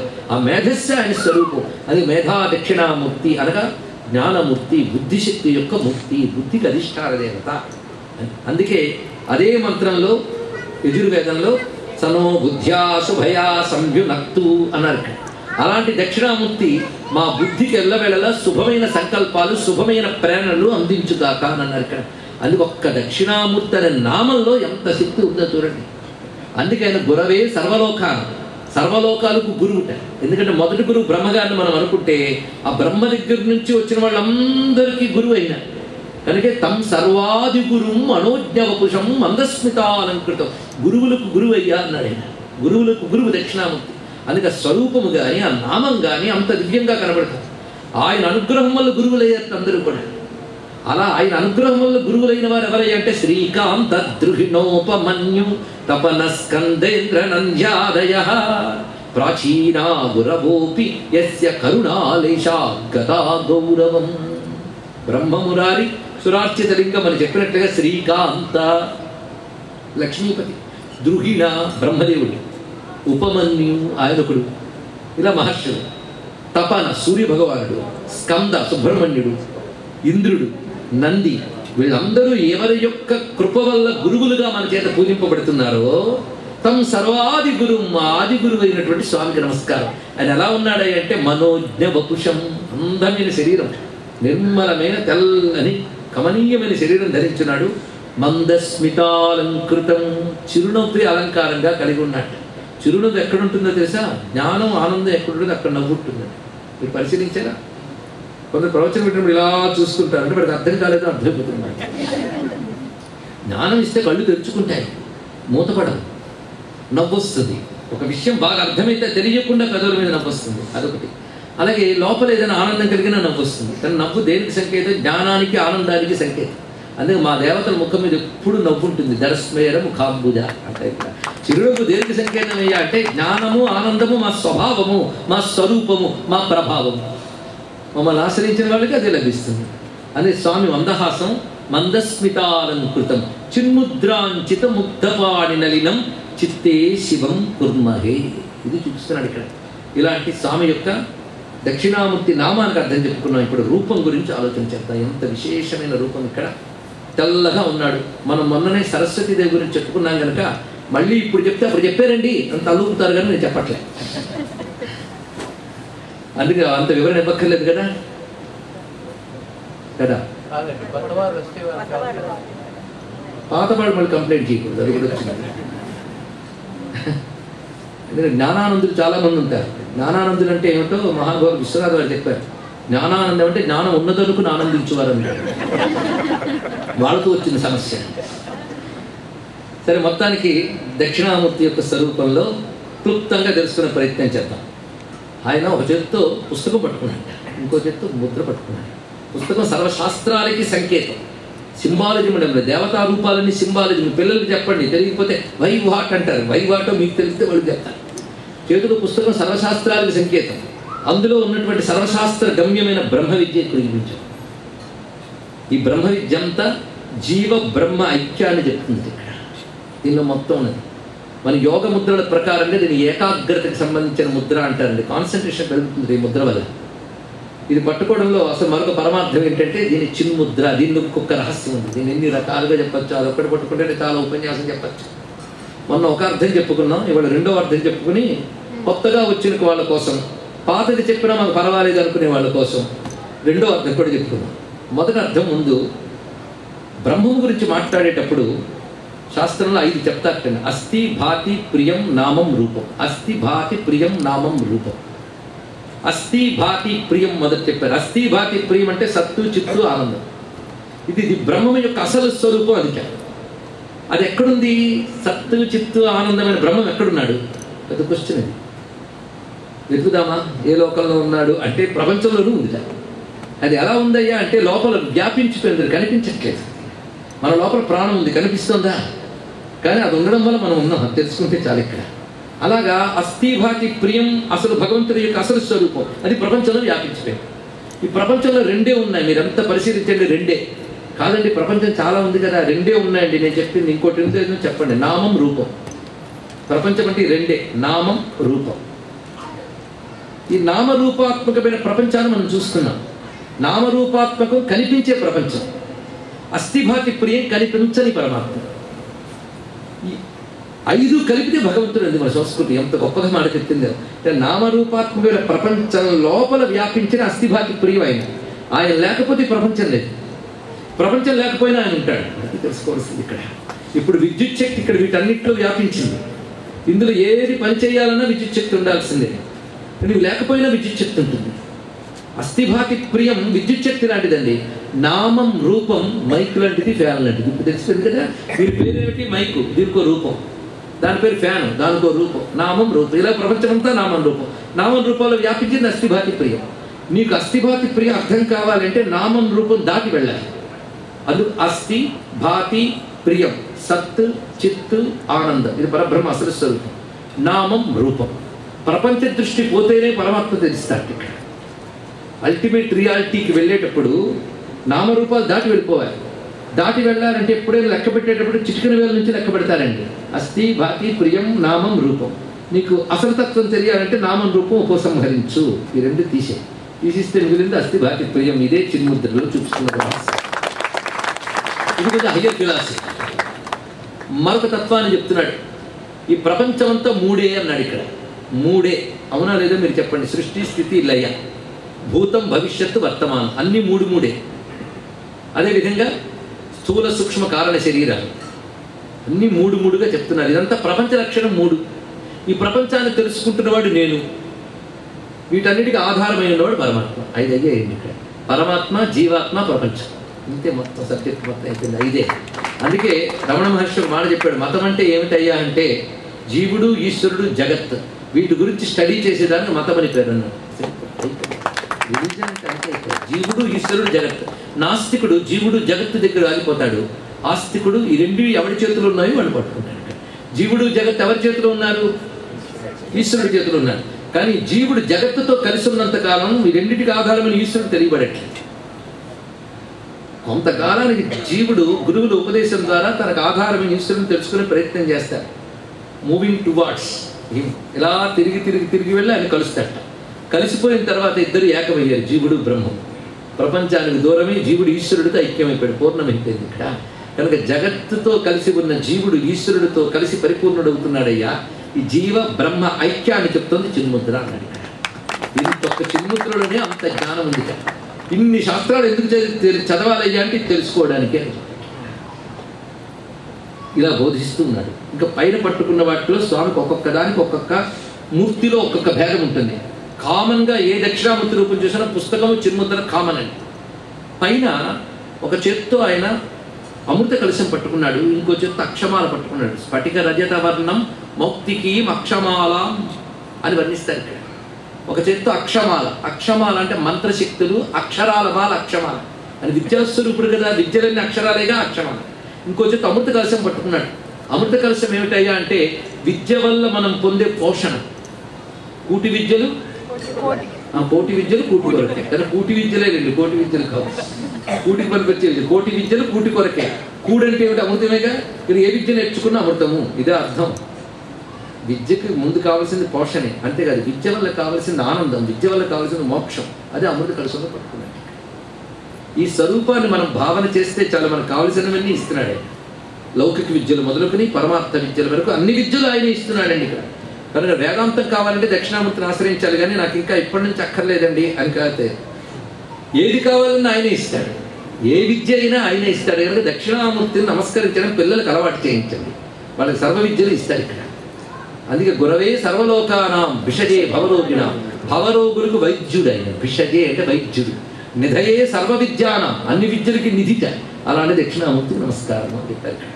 ఈ స్వామి 4 చేతుల్లో పట్టుకున్నది చూస్తున్నాం, దానికి తోడు 3 కళ్ళతో చూస్తున్నట్టు స్వామి. ఎంత అద్భుతమైన రూపం అది. శివుడికి 3 కళ్ళు కామన్, ఏ రూపం ధరించిన. ఆ 3 కళ్ళు ఏమిటయ్యా అంటే ఆప్యాయన స్తమోహంత విద్యయా దోషదాహ కృత్. గురువు ఒక్క కంటితో చూస్తే లాభం లేదు, 3 కళ్ళతో చూస్తే కానీ మన బతుకు బాగుపడదు. మనకు 2 కళ్ళున్న చూపు ఒక్కటే, స్వామి 3 కళ్ళు 3 రకాల చూపు ఉంటాయి. అదే శంకర భగవత్పాల వారు దీక్షామే దిశ చాక్షుషీం సకరుణాం దివ్యైశ్చిరం ప్రార్థితాం శంభో లోకగురో మరీయ మనస సూక్ష్మోపదేశం కురు అని కీర్తన చేశారు ఇక్కడ. నీ 3 కళ్ళతో నన్ను చూసి అనుగ్రహించవయ్యా అన్నారు ఇక్కడ. స్వామి 3 కళ్ళతో చూస్తాడండి, అదే కటాక్షం. ఒకటి సూర్యనేత్రం, ఇంకోటి చంద్రనేత్రం, మరొకటి అగ్నినేత్రం. స్వామి ఎలా చూస్తున్నట్టే ముందు అగ్నినేత్రంతో చూస్తాడు, అది ముందు పడాలి మన మీద. అగ్నినేత్రంతో అగ్ని దేన్నైనా దహిస్తుంది. మనలో ఉన్న పాపాలు దోషాలు ముందు దహనం చేస్తాడు అగ్నినేత్రంతో. ఎందుకంటే దోషం పోతే కానీ జ్ఞానం రాదండి, తెలుసుకోండి ఇక్కడ. నాకు ఎన్ని విన్నా జ్ఞానం రాలేదండి అని ఒప్పుకోవాలంటే కొంత జ్ఞానం ఉండాలండి. చాలామంది ఒప్పుకోరు, కానీ జ్ఞానం రావాలంటే కొంచెం శుద్ధత ఉండాలి. శుద్ధము లేని వాడికి జ్ఞానం రాదు. ఇది బాగా తెలుసుకోవాల్సింది. ఎవరైనా మనకి ఇంట్లో పాలు ఒక పాత్రలో పోయాలని ముందు పాత్ర శుభ్రం చేయాలి. పాత్ర శుభ్రం లేని పాలు పోస్తే పాడవుతాయి. కానీ హృదయ పాత్ర శుద్ధం కావాలి. శుద్ధం కావాలంటే అందులో ఉన్న పాప మాలిన్యం, అజ్ఞాన మాలిన్యం, అవిద్యా మాలిన్యం పోవాలి. మాలిన్యం పోగొడతట తన అగ్నినేత్రంతో. ఎప్పుడైతే దోషాలు పోయాయో ఆడ తర్వాత జ్ఞానాన్ని ప్రసరింపజేస్తాడు. ఆ జ్ఞానం ప్రసరింపజేయడానికి సూర్యనేత్రం, అది జ్ఞానం అనే కాంతినిస్తుంది. అయితే జ్ఞానం వల్ల లభించవలసింది శాంతి, ఆనందము, ప్రసన్నత. ఈ శాంతి, ఆనందము, ప్రసన్నతని చంద్రనేత్రం తెలియజేస్తుంది. అందుకే తన అగ్నినేత్రంతో మన దోషాలు దహనం చేసి, తన సూర్యనేత్రంతో జ్ఞానాన్ని ఇచ్చి, తన చంద్రనేత్రంతో శాంతిని, ఆనందాన్ని ప్రసాదం చేయడానికి 3 నేత్రములు స్వామి. ఇలా పెట్టుకున్నటువంటి స్వామి చంద్రలేఖ ధరించి ఉన్నాడు. చంద్రశేఖరమాశ్రయే, చంద్రశేఖరుడు. చంద్రశేఖరుడు అంటే అర్థం ఏమిటి అంటే శివునికి చంద్రలేఖ ఉన్నదండి. మరి శివుని యొక్క స్వరూపమైన అమ్మవారికి, గణపతికి కనిపిస్తూ ఉంటాయి. చంద్రలేఖ ఉన్న దేవతకి అర్థం ఏమిటో చెప్తున్నాను ఇక్కడ. చంద్రలేఖకి, శివునిపై ఉన్న చంద్రలేఖ పేరు ధ్రువాకళ అంటారు. అది ధ్రువాకళ, సదాకళ, 2 పేర్లు ఉన్నాయి. అమృత కళ 3వ పేరు. అంటే అది శాశ్వతమైన అమృత శక్తికి సంకేతం, అమృతం. అందుకే చంద్రశేఖర అంటే చాలు మనకు అమృత స్థితి ఇస్తున్నాడు ఇక్కడ. అమృత కళ, శాశ్వత కళ అంటారు దాన్ని ఇక్కడ. అది బయలుపెట్టుకున్నాడు. అంటే నేను మృత్యుంజయుణ్ణి, అమృతతత్వము నా స్వరూపము అని చెప్పడానికి ఆ కళను ధరించి ఉన్నట్టు స్వామివారు. జటాజూటం దేనికి సంకేతమయ్యా అంటే జడలు విద్యాశాఖలు అన్నాడు ఇక్కడ. అంత విశేషమైన అంశం చూడండి, విద్యాశాఖలు. దీనంతటికి శాస్త్ర ప్రమాణం ఉందండి, ఊరికనే చెప్పడం కాదు. వేదాంత సాంఖ్య యోగాఖ్యా తిస్రస్త జటయ స్మృత, ఇది చెప్తున్నాను ఇక్కడ. వేదాంత, సాంఖ్య, యోగ అని ఏదైతే రకరకాల విద్యాశాఖలు చెప్తున్నారో అవన్నీ జడలుగా కలిగి ఉన్నట్టు. ఒక్కొక్క జడ సామాన్యం కాదు, చూడడానికి జడలు అనుకుంటున్నాం కానీ ఒక్క జడ తీసి కొడితేనే వీరభద్రుడు పుట్టాడు. ఇంకా జడల్లో ఎందరున్నారో దండం పెట్టి కూర్చోడు మనం చేయాల్సింది ఇక్కడ. అంత జటాజుటం. దానిపై చంద్రలేఖ, పై గంగాధరుడు. అబ్బా, అది కానీ ఆయన ముందు నిలబడితే దాని నుంచి పుడుతున్న జల్లులతో ముందు ప్యూరిఫై అయిపోతాం మనం. ప్రపంచాన్ని పవిత్రం చేయగలిగే గంగని పైన ధరించి చంద్రలేఖన పైన దాల్చినటువంటి పరమేశ్వరుడు గోచరిస్తున్నాడు. ఇంకో అద్భుతమైన తత్వం ఉందండి గ్రహించగలిగితే. అగ్నిహోత్రం మనం ఎప్పుడైనా చూస్తే అగ్ని శిఖలు జ్వలిస్తూ ఉంటాయి. దానిలో మనం హవిస్సు వేస్తూ ఉంటాం. హవిస్సుకు పేరు సోమం. సోమం వేస్తూ ఉంటాం. ఈ సోమం వేస్తున్నప్పుడు సోమం లిక్విడ్ ఫార్మ్, అది హ్యూమిడిటీ, ఆర్ద్రం. అగ్ని, వేడిని, ఈ 2 చూడండి. అగ్నిహోత్రంలో జడలు వస్తూ ఉంటే పైన సోమం పడుతూ ఉంటుంది. ఆ జడలే ఆయన అగ్ని శిఖలు, పైన సోమమే చంద్రుడు, గంగా అన్నారు. శివుడు యొక్క జటాజూటం యజ్ఞస్వరూపం. ఇది తెలుసుకోవాల్సింది. యజ్ఞస్వరూపం, జటాజూటం. యజ్ఞమంతా అయ్యేది మిగిలిదేదండి భస్మం. అదే ఆయన ధరించి కనిపిస్తాడు పరిశీలించింది. కానీ శివుడు అంటేనే యజ్ఞస్వరూపుడు, జ్ఞానస్వరూపుడు 2. అదే దక్షిణామూర్తి స్వరూపంలో కూడా మనం దర్శిస్తున్నాం. ఇలా గోచరిస్తూ మందహాసం చేస్తూ త్రినేత్రాలతో భాషిస్తున్నటువంటి పరమాత్మ పాదం కింద ఒకటి తొక్కిపెట్టేట. వాడిని తొక్కిపెట్టకపోతే మహాప్రమాదం, వాడి పేరు అపస్మారుడు. స్మారము అంటే తెలుసు కదా, మెమరీ, స్మృతి. అది స్మారం. అపస్మారం అంటే ఉండాల్సింది గుర్తుండదు, ఉండకూడదు వంటి ఉంటూ ఉంటాయి. దాని పేరు అపస్మారం. ఎంత జ్ఞానమైనప్పటికీ కూడా మిగిలింది అదే జ్ఞానం. జ్ఞప్తిలో ఉండేదే జ్ఞానం అండి. జ్ఞాపకమే లేనప్పుడు జ్ఞానంతో ప్రయోజనం ఏముంది? ఒకవేళ జీవితాంతం రామనామం చేశాడు, మరణ సమయంలో జ్ఞాపకం లేదు, ఏం ప్రయోజనం? ఏ విద్య అయినప్పటికీ కూడా జ్ఞాపకంలో ఉన్నప్పుడే. పెద్ద డిగ్రీ ఇచ్చారు ఇంజనీరింగ్లో, ఇంకా ప్రాజెక్ట్ చేయాలంటే గుర్తు రావట్లేదు, చదివి ఏం లాభం అంటే జ్ఞప్తి శక్తి కావాలి కదా. అది అంతేకాదు. బుద్ధిమాంద్యం అని ఒక మాట విన్నాం మనం. బుద్ధిమాంద్యం ఎన్ని చెప్పండి నమోస్తున్నారు ఆయన, వాళ్ళు బుద్ధిమాంద్యం అంటారు ఇక్కడ. దానికి తోడు మత్త రోగం, మదం. కొందరు గ్రహించగలిగే శక్తి ఉంటుంది కానీ మదం చేత గ్రహించలేరు. అహంకారం ప్రవేశిస్తే క్లోజ్ అయిపోతుంది మైండ్, ఓపెన్నెస్ ఉండదు, రిసెప్షన్ ఉండదు వాడికి. అందుకు ఎన్ని అడ్డంకాలు చూసారా జ్ఞానానికి. ఒకటి జ్ఞప్తి లేకపోవడం, రెండవది అందరూ మాస్టర్ చెప్తుండే కానీ గుర్తుండవండి. అది చాలా అవండి మెమరీ ఉండట్లేదండి అని కొందరు అంటూ ఉంటారు. ఇక్కడ చాలా ప్రమాదకరం. కనుక ఆ అపస్మారం అనేది పోవాలి. అదేవిధంగా బుద్ధిమాంద్యం అనేది పోవాలి. మూడవది మదం అనేది పోవాలి. ఈ మూడు జ్ఞాన ప్రతిబంధకాలు అంటారు. ఇప్పుడు జ్ఞాన ప్రతిబంధకాలు. జ్ఞాన ప్రతిబంధకం పోతే కానీ జ్ఞానం రాదు. ఆ జ్ఞాన ప్రతిబంధకం పోగొట్టే శక్తి మనకు లేదు. జ్ఞానం కావాలని కోరుకుంది. మన ఈశ్వరుని శరణు పెడితే ఏం చేస్తారంటే ఈ జ్ఞాన ప్రతిబంధకాలంటి కాళ్ళతో తొక్కిపెట్టి జ్ఞానాన్ని ఇస్తాడు. అద్భుతమైన విషయం. అందుకే అపస్మారుణ్ణి తొక్కిపెట్టాడు అంటే మన జ్ఞాన ప్రతిబంధకాలన్నీ తొక్కిపెట్టి అణచివేసి జ్ఞానాన్ని ఇస్తున్నాడు. ఒక్కసారి పరిశీలించండి.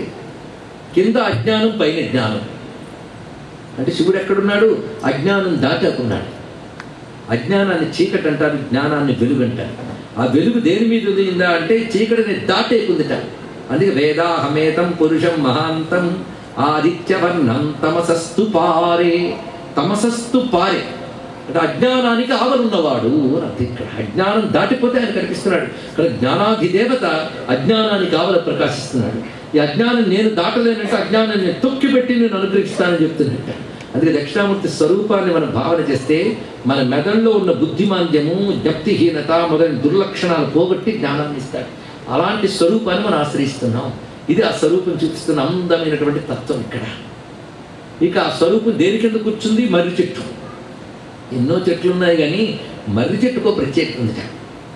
ఈ మర్రి చెట్టు విశేషం సామాన్యం కాదు. మీకు గుర్తుంటుంటుంది, మార్కండేయుడు సముద్రంలో ప్రళయకాలంలో కొట్టుకుపోతూ భయపడతాడు. ఆయన చిరంజీవి కదా, అందరూ నశిస్తున్నాగా ఆయన నశించలేదు, అదొక బాధ. అప్పుడు మొత్తం యకార్ణవం అయిపోయింది, మొత్తం అంతా జలమే, మరేమీ లేదు, భయపడుతున్నాడు. ఆ సమయంలో మర్రో ఒక మీద కుర్రాడు కనబడ్డాడు.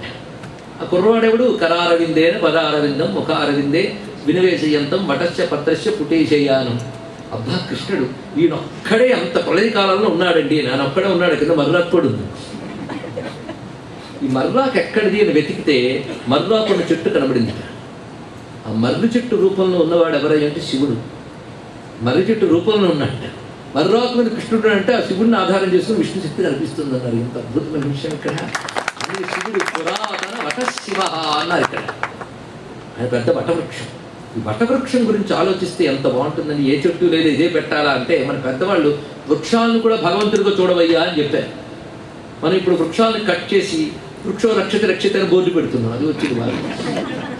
కానీ వృక్షాలని దేవతగా చూడటం మనకి పెద్దవాళ్ళు నేర్పారు చిన్నప్పటి నుంచి. ఏ చెట్టు లేకపోతే తులసిని పెంచుకోని చెప్పారు. ఇక్కడ ఎవరే లేదా? నమో వృక్షేభ్యో హరికేశేభ్య. చెట్లన్నింటి శివుడుగా చూసింది వేదం. అది ప్రతి చెట్టు ఆకుపచ్చని జడలతో ఉన్న శివుడిలా కనబడుతున్నాయట. ఎంత అందమైన భావం ఇక్కడ. వృక్షేభ్య చెట్లన్నీ శివుడే, వృక్షాయ వృక్షము శివుడే, అన్నీ ఆయనే. వృక్షాలు ఎన్నున్నప్పటికీ ఒక్కొక్క వృక్షం ఒక్కొక్క భగవత్ స్వరూపంగా చెప్పారు. ఔదుంబరం అనగానే దత్తాత్రేయ స్వామిని గుర్తొస్తారు మనకి. న్యగ్రోదౌదుంబరో శ్రద్ధ రాంధనిషూదన. అశ్వత్థం అంటే విష్ణువు, వటవృక్షం అంటే శివుడు. తెలుసుకోవాలి. ఒక్కొక్క వృక్షానికి ఒక్కొక్క స్వరూపం చెప్పారు ఇక్కడ. వటవృక్షం మూలంలోనే శివుడు ఉన్నట్టు. ఏమిటి వటవృక్షం? ప్రతిదానికి 2-3 అర్థాలు చెప్తున్నాం. ఎందుకంటే దక్షిణామూర్తి తత్వం నేను చెప్తున్నది, స్టోరీ మాత్రమే కాదు, తత్వంలోకి వెళ్ళాలి. తత్వం తెలియమే జ్ఞానం. అది దక్షిణామూర్తి ఇవ్వాలి మనకి.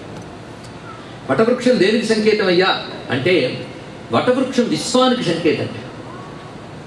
ఎందుకంటే ఒక పెద్ద మర్రి చెట్టు ఉంటుంది. ఆ మర్రి చెట్టు ఊడలతో పెరిగిపోతుంది. ఆ మర్రి చెట్టు అసలు మూలం ఏదో తెలుసుకోవడం కన్ఫ్యూజన్, అవునా లేదా అండి? ఇప్పుడు ఈ ఓడ చూస్తే ఇదే మూలం అనిపిస్తుంది. అలా వెతుకుతుంటే అసలు మూలం ఏదో తెలియదు మనకి. అలాగే ప్రపంచం కూడా మర్రి చెట్టు లాంటిది. ఎందుకంటే దీనికి మీద కారణం అది, దానికి మీద కారణం ఇది అని తెలుస్తుంది, కానీ అసలు ఏది మూలమో మనకు తెలియదు. తెలుసుకోవాలని ప్రయత్నిస్తే అజ్ఞానం. రీసెర్చ్ స్కాలర్స్ యూనివర్సిటీస్ చేత కొన్ని $1 మిలియన్ శాంక్షన్ చేసుకుని రీసెర్చ్ చేస్తూ ఉంటాయి. డబ్బు పెట్టి తప్ప ఏం ప్రయోజనం. సృష్టికి మూలం తెలుసుకోవడం కంటే వెర్రి ప్రయత్నం మనకు లేదు, కానీ చేస్తూనే ఉంటాం. మరొకటి, సృష్టికి మూలం ఎవడు చెప్పగలడు? ఒక ఆయన అన్నాడు, 2 కోట్ల క్రితం సృష్టి జరిగింది అంటే వాడు డాక్టరేట్ ఇచ్చారు. మరి 10 ఏళ్ల తర్వాత మరో సైంటిస్ట్ వచ్చి ఇంకా పైకి వెళ్ళాడు, వాడు మరో డాక్టరేట్. కానీ సత్యం తేలట్లేదు. ఎవడు చెప్పగలడు? ఇక్కడ అనంత కాలం, అనంత విశ్వం. కానీ విశ్వానికి ఇది మూలం అని ఎవరికి చెప్పలేము, కానీ అనంతంగా ఉంది విశ్వం. అలాంటి మర్రి చెట్టు యొక్క మొదట్లో నేను కూర్చున్నట్టు అంటే అర్థం ఏంటి? మూలం తెలియకుండా విస్తరించిన విశ్వానికి మూలమైన వాడిని నేనే అని చెప్పడానికి కూర్చున్నట్టు. ఇక్కడ విశ్వమూలుడు విశ్వేశ్వరుడు, ఇది ఒక అర్థం. అంతే కదా. జ్ఞానానికి అధిదేవత కదా. జ్ఞానం మనం ఎక్కడి నుంచో పనిచేస్తుందో తెలుసా? చెప్పగలమా? మెదడు. ఇదే కదండి, బ్రెయినే కదా. ఈ జ్ఞానం చూడండి, మర్రి చెట్టుతో పోల్చారు మన మెదడుని అంతా. మనలో ఉన్నటువంటి మెదడు, దీనిలో వచ్చే నాలెడ్జ్, ఇవన్నీ కూడా ఎంత విస్తరించాయి. అందుకే జ్ఞానములు శాఖలు శాఖలుగా ఉంటాయి, బ్రాంచెస్. ఒక్కొక్క జ్ఞానానికి ఎన్ని బ్రాంచ్లు ఉంటాయండి. ఒక్కగా మన భౌతిక విద్యలు అనగానే ఒకటి వైద్యం, ఒకటి సంగీతం, ఇంకొక విద్యలు, ఇన్ని విద్యలు. ఆ విద్యల్లో మళ్ళీ రకరకాల పద్ధతులు. వైద్యంలో ఒకటి ఆయుర్వేదం, ఒకటి యునాని, ఒకటి హోమియోపతి, శాఖలు. ప్రతి దాంట్లో శాఖలు ఉంటాయి. ఇన్ని శాఖలుగా విస్తరిస్తోంది ఒకే జ్ఞానం. కనుక విస్తరించిన శాఖలతో ఉన్న జ్ఞాన వృక్షానికి మూలమై ఉన్నటువంటి స్వరూపము దక్షిణామూర్తి. ఇది రెండవ అర్థం. మూడవది ఇంకోటి ఉన్నది, మన ఓడలు దింపుకోవడం అలవాట. ఉదాహరణకి ఇక్కడే కూర్చున్నాం. ఇప్పుడు ఈ ఉపన్యాసం ఎంతవరకు చేస్తారని పక్కవాడు అడుగుతాం. ఎందుకంటే నా 9 తర్వాత ఎక్కడికో వెళ్ళాలండి అని. ఇంకా ఇక్కడ ఉపన్యాసం జరుగుతూనే ఉంటుంది, కానీ ఇక్కడ నుంచి ఓడ అక్కడికి వెళ్ళిపోయింది అప్పుడు మన ఇంటికి. అక్కడి నుంచి ఆ ఓడ దగ్గర నుంచి ఇంకెక్కడికో. చూడండి, ఇలా మన మదరికి లక్షణం ఉంది. ఒక నుంచి ఒకటి కొందరు డిస్కషన్ చేస్తారు, ఎందుకు కూర్చున్నారో తెలియదు, మాటలు మాత్రం వెళుతుంటాయి అని ఒకదాని నుంచి ఒకటి వెళ్ళిపోతుంటాయి. అవునా లేదా? ఒక ఆయన కనబడ్డాడంటే హైదరాబాద్ ఉంటాడు. హైదరాబాద్ ఉన్నా అవునా, వెంటనే హైదరాబాద్లో చిక్కడపల్లి గురి సినిమా థియేటర్. అప్పుడు ఏ సినిమాను చూసాం అక్కడికి వెళ్తుందా లేదా? జనరల్గా ప్రతివాడి యొక్క బుద్ధికి స్వభావం.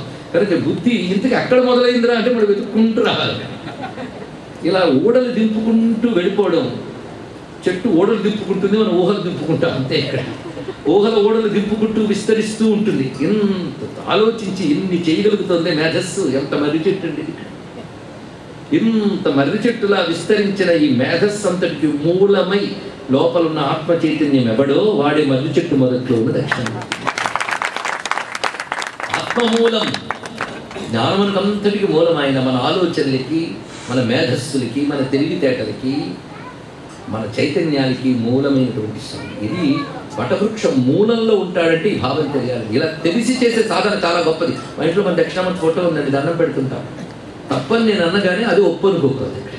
దాని నుంచి తెలుసుకోవాల్సింది చాలా ఉంది. ఇక్కడ ఇలా వటవృక్ష మూలంలో స్వామి కూర్చున్న ఆ చిన్ముద్ర ఎంత రమ్యమైనటువంటి భావాన్ని మనకి చూపిస్తున్నది. ఇంకొక అద్భుతమైన స్వరూపం చూపిస్తున్నాడు ఈ దక్షిణామూర్తి. ఇంతటి స్త్రీయా పురుషుడా? ఇది క్వశ్చన్. మీరే అంటున్నారు కదండి శివుడే దక్షిణామూర్తి అని. మరి లలితా సహస్రం అయితే దక్షిణామూర్తి రూపిణి అన్న. దక్షిణామూర్తి రూపిణి అంటే అమ్మవారి దక్షిణామూర్తి రూపం అంట. ఇదేమైనా బాగుందా అండి? ఎందుకు అమ్మవారు అయ్యవారు తేల్చాల్సిందే మనం తేలుద్దాం. ఒకప్పుడు సనక సనందనాథులు బ్రహ్మ విద్య గురించి తెలుసుకోవాలని బయలుదేరారు. సనక సనందనాథులు వీళ్ళు బ్రహ్మవాదులు. వీళ్ళు ఎప్పుడూ బ్రహ్మము గురించే చర్చిస్తూ, బ్రహ్మము గురించి ఆలోచిస్తూ, బ్రహ్మమే. అలాంటి వారు ఎప్పుడు బ్రహ్మచింతనలో ఉన్నటువంటి వారు గొప్ప వాళ్ళ దగ్గరికి వెళుతూ ఉంటారు.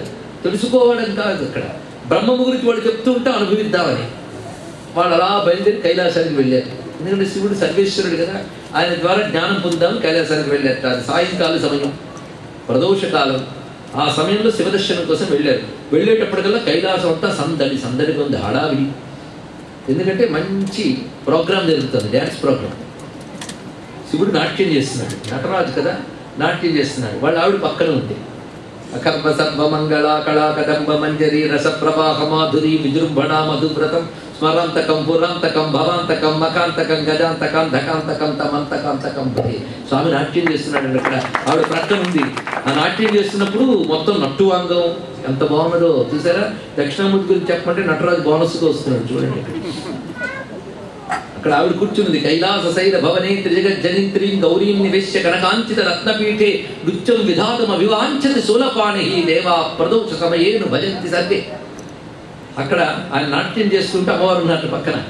దానికి తోడు దేవతలందరూ చూస్తున్నారు. సరస్వతీదేవి వీణ వాయిస్తోంది, బ్రహ్మగారు తాళం వేస్తున్నారు, విష్ణువు మృదంగం మ్రోగిస్తున్నాడు, ఇంద్రుడు వేణుగూరుతున్నాడు. అద్భుతమైనటువంటి పరివారం.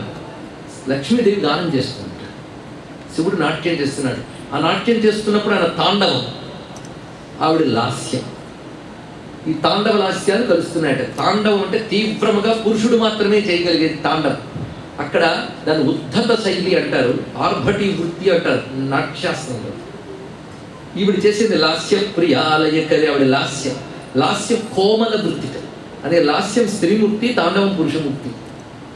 లాస్యం ఆవిడ చేస్తుంది. ఈ కోమల వృత్తితో, కోమల శైలిలో కైశికీ వృత్తితో చేస్తారు లాస్యం.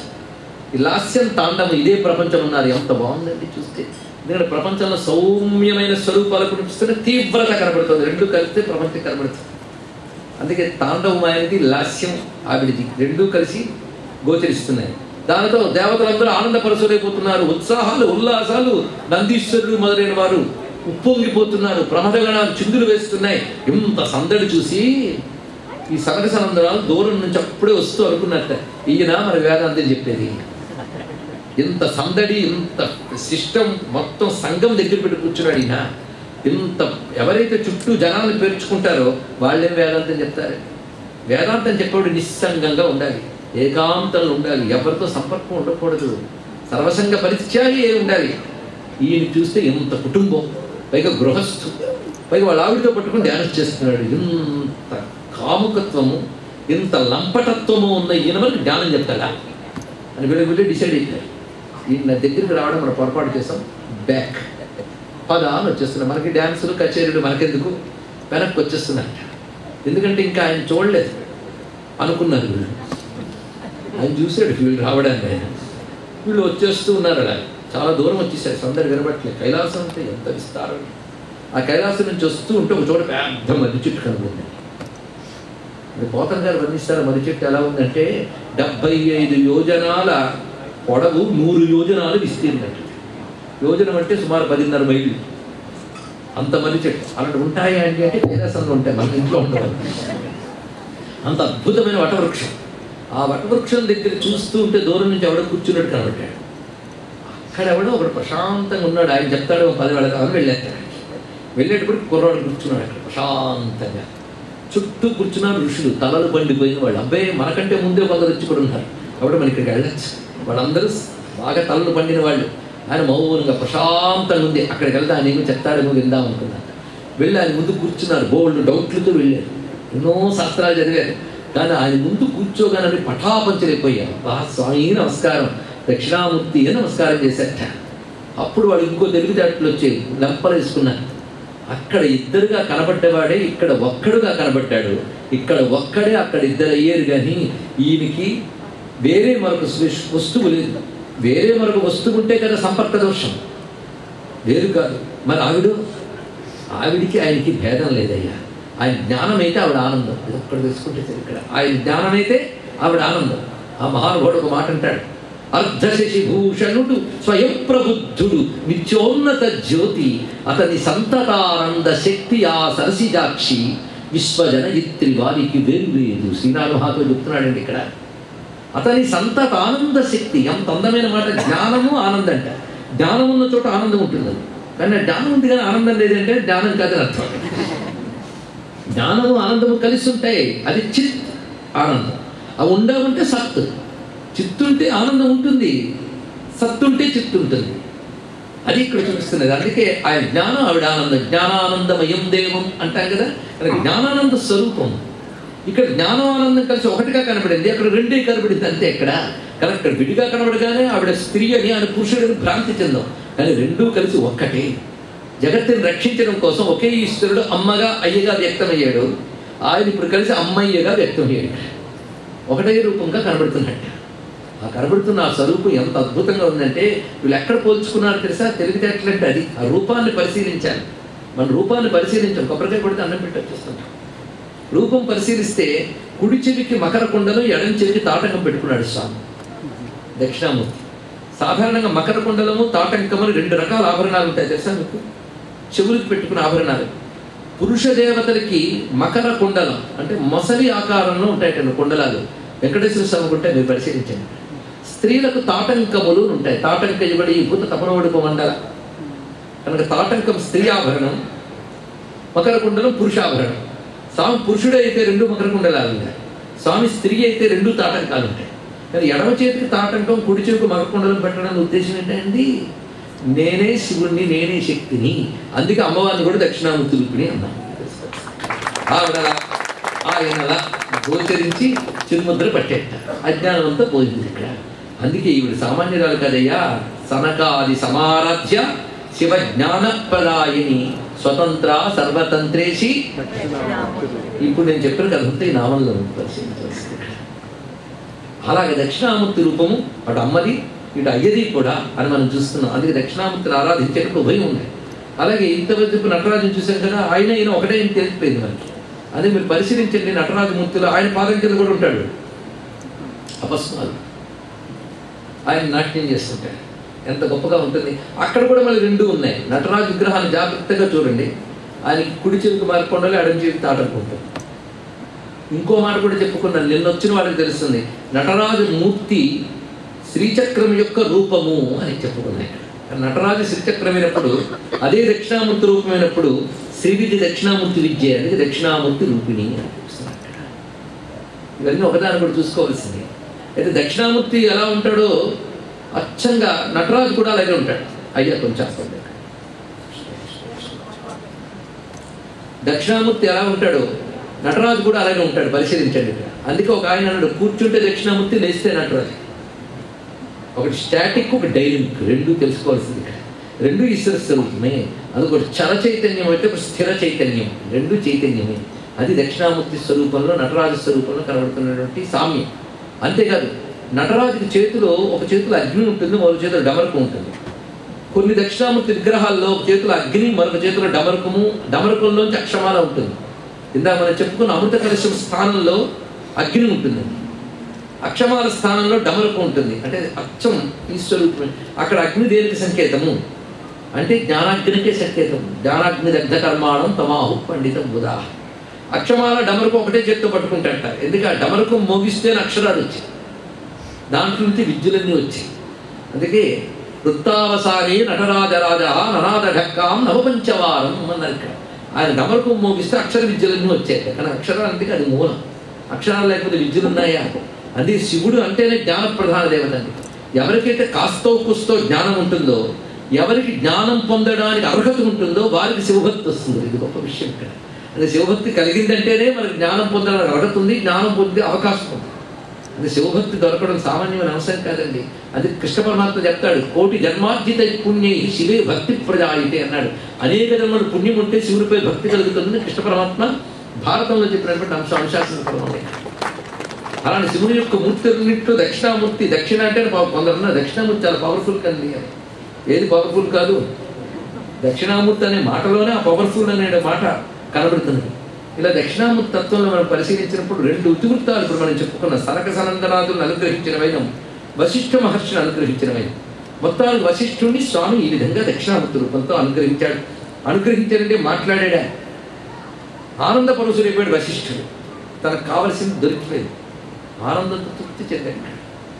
వెంటనే స్వామి ధన్యుణ్ణయ్యాను అన్నాడు. చాలా సంతోషం, వరం కోరుకోన్నాడు. ఇది ఒక పెద్ద టెస్ట్. ఇప్పుడు వరం కోరుకున్నాడా, ఈయనకి ఇంక ఫుల్ఫిల్మెంట్ లేదని అర్థం. నాకు ఇంకేం కావాలయ్యా, నువ్వు కనబడ్డావు, నాకు కావలసిన బ్రహ్మానందం లభించింది చాలా అన్నాడు. ఏదైనా కోరుకోవాలంట పరీక్షితం. అప్పుడు అర్థమైంది శివుడు ఎందుకు అలా అంటున్నాడు. ఎందుకంటే అన్ని కోరికలు తీరిన వారు భగవంతుని ఏం కోరుకుంటారంటే లోకం క్షేమంగా ఉండాలని కోరుకుంటారు. అందుకే ఋషులు మహాత్ములు వాళ్ళకి అన్ని కోరికలు తీరిపోయాయి, కానీ వాళ్ళు యజ్ఞాలు చేస్తారు, వాళ్ళు క్షేత్రానికి వెళ్తాడు, వాళ్ళు తీర్థానికి ఎందుకు వెళ్తారు చెప్పండి? మనకంటే గ్రహాలు బాగులేకపోతే వీళ్ళు దీపాలు వెలిగిస్తాం, తీర్థాలు తిరుగుతాం. వాళ్ళకి ఏంటి బాధ? వాళ్ళు ఎందుకు అలా తిరుగుతారంటే మనల్ని అనుగ్రహించడం కోసం, మరి ఏమిటి కాదు. అప్పుడు ఆ మహానుభావుడు వశిష్ఠుల వారు వెంటనే ఒక మాట అన్నట్ట, నన్ను ఎలా ఇక్కడ అనుగ్రహించావో, నేను తపస్సు చేసిన ఈ చోటుకొచ్చి నిన్ను ఆరాధించినా వాళ్ళని నువ్వు అనుగ్రహించవయ్యా అని అడిగాడు. సరే అనుగ్రహించాడు స్వామి. ఇంతవరకు మహర్షి తపస్సు చేశాడు, స్వామి అనుగ్రహించారు. ఇక్కడ 2 జరిగాయి చోట్ల. అంతవరకు ఆయన కూర్చుని తపస్సు చేయడం, 2 స్వామి అక్కడ ప్రత్యక్షం అవడం. కనుక స్వామి ఆవిర్భవించిన ఒక శక్తి, అంతవరకు మహర్షి చేసిన తపశ్శక్తి. తపశ్శక్తి దైవశక్తి ఎక్కడ కాన్సన్ట్రేట్ అవుతాయో దాని క్షేత్రం అని పేరు. తెలుసుకోండి, క్షేత్రం అనగా తపశ్శక్తి దైవశక్తుల యొక్క కేంద్రీకరణ అక్కడ జరుగుతుంది. అంతవరకు వశిష్ఠ మహర్షి తపస్సు అంటే సామాన్యమండి. ఒక పెద్దవాడు భగవద్భక్తులు ఒక చోట కూర్చుని వెళ్ళిపోతే చోటు శక్తిమంతం అవుతుంది. ఒక ఆయన సెంటు పూసుకుని గదిలో కూర్చుని వెళ్ళిపోతే వాడు వెళ్ళిన 2 గంటల వరకు గదిలో సెంటు ఉంటుంది వాసన. కొందరు వాళ్ళు ఉండి ఇంటి నుంచి వెళ్ళిపోతే ఇల్లంతా భయంకరంగా ఉంటుంది. కొందరు ఇంటి నుంచి వెళ్తే శాంతి ఉంటుంది. వైబ్రేషన్స్ అంటాం మనం ఇక్కడ. అలాంటి మహర్షులు తపస్సు చేస్తే ఆ తప ప్రకంపనల శక్తి యుగాల కాలం ఉంటుందండి. అలాంటి మహర్షులు తపస్సు చేసిన భారతదేశంలో ఎన్ని యుగాలు దాటినా క్షత్రశక్తి ఉంటూ ఉంటుంది, తీర్థశక్తి ఉంటూ ఉంటుంది. అక్కడ వాళ్ళు అనుగ్రహించిన దేవశక్తి ఎలవేళలా ఉంటుంది. ఇలాగా వశిష్ఠుని అనుగ్రహించి అక్కడ స్వామి ప్రకటింపబడినటువంటి ఆ క్షేత్రం పేరే కాళహస్తి క్షేత్రం, శ్రీకాళహస్తి. ఆ శ్రీకాళహస్తి క్షేత్రంలో మొట్టమొదటి దక్షిణామూర్తి స్వరూపంతోనే స్వామి వచ్చాడు. అక్కడ ఆయన ఆశ్రయించిన వారిని ఆ రూపంతో అనుగ్రహిస్తాడు. అందుకే మీరు శ్రీకాళహస్తిలో ప్రవేశించగానే ఎదురుగా దక్షిణామూర్తి కనబడతారు ప్రదక్షిణ క్రమంలో. అంతేకాదు, దక్షిణామూర్తి అంటే జ్ఞానమేగా. మరి ఆ జ్ఞానం మనకు రావాలి అంటే విచ్చుకోవాలి. విచ్చుకుంటేనే జ్ఞానము ఆనందం మనకు అందుతాయి. అందుకే ఆయన శక్తి అక్కడ జ్ఞాన ప్రసూనాంబ తల్లి పెడుతుంది. జ్ఞాన ప్రసూనాంబికా సమీ దక్షిణామూర్తి. ఎంత బాగున్నది అక్కడ. ఆ దక్షిణామూర్తి అక్కడ కనిపిస్తున్నటువంటి వాయులింగం, ఆయన మనలో ప్రాణలింగం, ఆయన యోగలింగం. అంత అద్భుతమైన క్షేత్రం. ఆ విధంగా ఆనాడు వశిష్ఠుని అనుగ్రహించినటువంటి జ్ఞానప్రధాన క్షేత్రం శ్రీకాళహస్తి మనకు లభిస్తున్నది. అలాంటి దక్షిణామూర్తి క్షేత్రాల్లో మరొక ప్రధానమైన క్షేత్రం అరుణాచలం. అరుణాచలంలో స్వామి 3 రూపాలతో ఉంటాడు. ఒకటి పర్వత రూపం, ఇంకోటి లింగ రూపం, 3వది వటవృక్ష మూలంలో గురు రూపం. 3వది మాత్రం కనబడదు, మిగిలిన 2 కనబడతాయి. పర్వత రూపం కనబడుతుంది, లింగ రూపం కూడా కనబడుతుంది. 3వదైన వటవృక్షంతో స్వామి ఉంటాడు, కానీ చాలా మందికి తెలియదు. అది స్కాంద పురాణంలో రచింపబడింది. రమణ మహర్షులకి ఈ విషయం తెలుసు. ఒకసారి తన శిష్యులతో మాట్లాడుతూ ఈ 3వదైనటువంటి వటవృక్షాన్ని చూడాలని నేను చాలా ప్రయత్నం చేశానయ్యా. ఎన్ని మార్లు అరుణాచలంలో తిరిగాను, అరుణాచల పర్వతాలపై తిరిగాను. తిరుగుతున్నప్పుడు ఎప్పుడైనా చూడగలను అని ఆశపడుతూ ఉంటే ఒక చోట నేను వెళ్ళేటప్పటికల్లా ఒక ఆకు నాకు దొరికింది, మర్రాకు. ఆ మర్రాకు యొక్క నిడివి చాలా పెద్దది. అలాంటి మర్రాకు లోకంలో ఎక్కడ చూడలేదు. ఆకుందంటే చెట్టు ఉంటుందని ఆశతో ఎంతో తిరిగాను. నాకు అది దొరకలేదు కదా. నేను ఒకసారి జారిపడి అక్కడ నా తొడ చెక్కుకుపోయి నెత్తులు వచ్చింది. కాబట్టి ఈ నేత్రములతో చూడలేమో, అది ఉందని నమ్మి నేను ఇక్కడ వచ్చాను అని శిష్యులతో చెప్పాను. ఆ శిష్యుల్లో తెలివైన వాడు, గురుగారు చూడలేకపోయిన అంటున్నారు, మనం ట్రై చేద్దామా అన్నట్టు. అహంకారాలు ఎన్ని రకాలుగా ఉంటాయో చూడండి. అంత మహానుభావుడు ముందు కూడా ఇలాంటి శిష్యులు ఉన్నారంటే ఇది చెప్పడానికి ఉన్నది ఇక్కడ.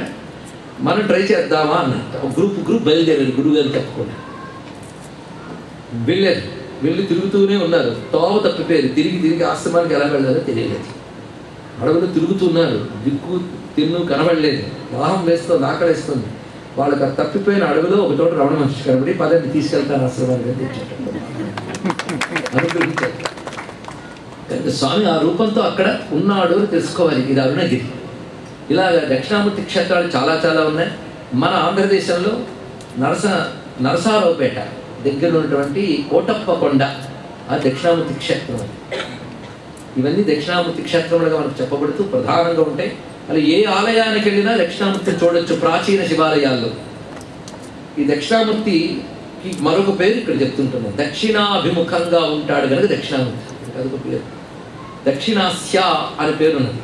దక్షిణాభిముఖమేవ దైవతం అన్న మాట ఉంది. చక్రభౌతిపాల వారు కష్టంగా రచించారు. దక్షిణాభిముఖంగా ఉంటాడు కనుక దక్షిణామూర్తి. దక్షిణాభిముఖంగా ఉంటే ఆయన ఎక్కడ కూర్చున్నట్టు లెక్క? ఆయన సౌత్ ఫేస్. సౌత్ ఫేస్ అంటే నార్త్లో కూర్చున్నాడు, ఉత్తరం వైపు కూర్చున్నాడు, ఆయన దక్షిణం వైపు చూస్తుంటే. అలా కూర్చోవడంలో ఒక పరమార్థం ఉంటుంది. ఎందుకంటే ఒక్కొక్క దిక్కుకు ఒక్కొక్క లక్షణం. ఏ దిక్కు చెడు దిక్కు లేదండి. ఒక్కొక్క దిక్కుకు ఒక్కొక్క పరమార్థం. తూర్పు దిక్కు ఐశ్వర్యం, ఉత్తర దిక్కు జ్ఞానం. ఇది చాలా ప్రధానమైన అంశం.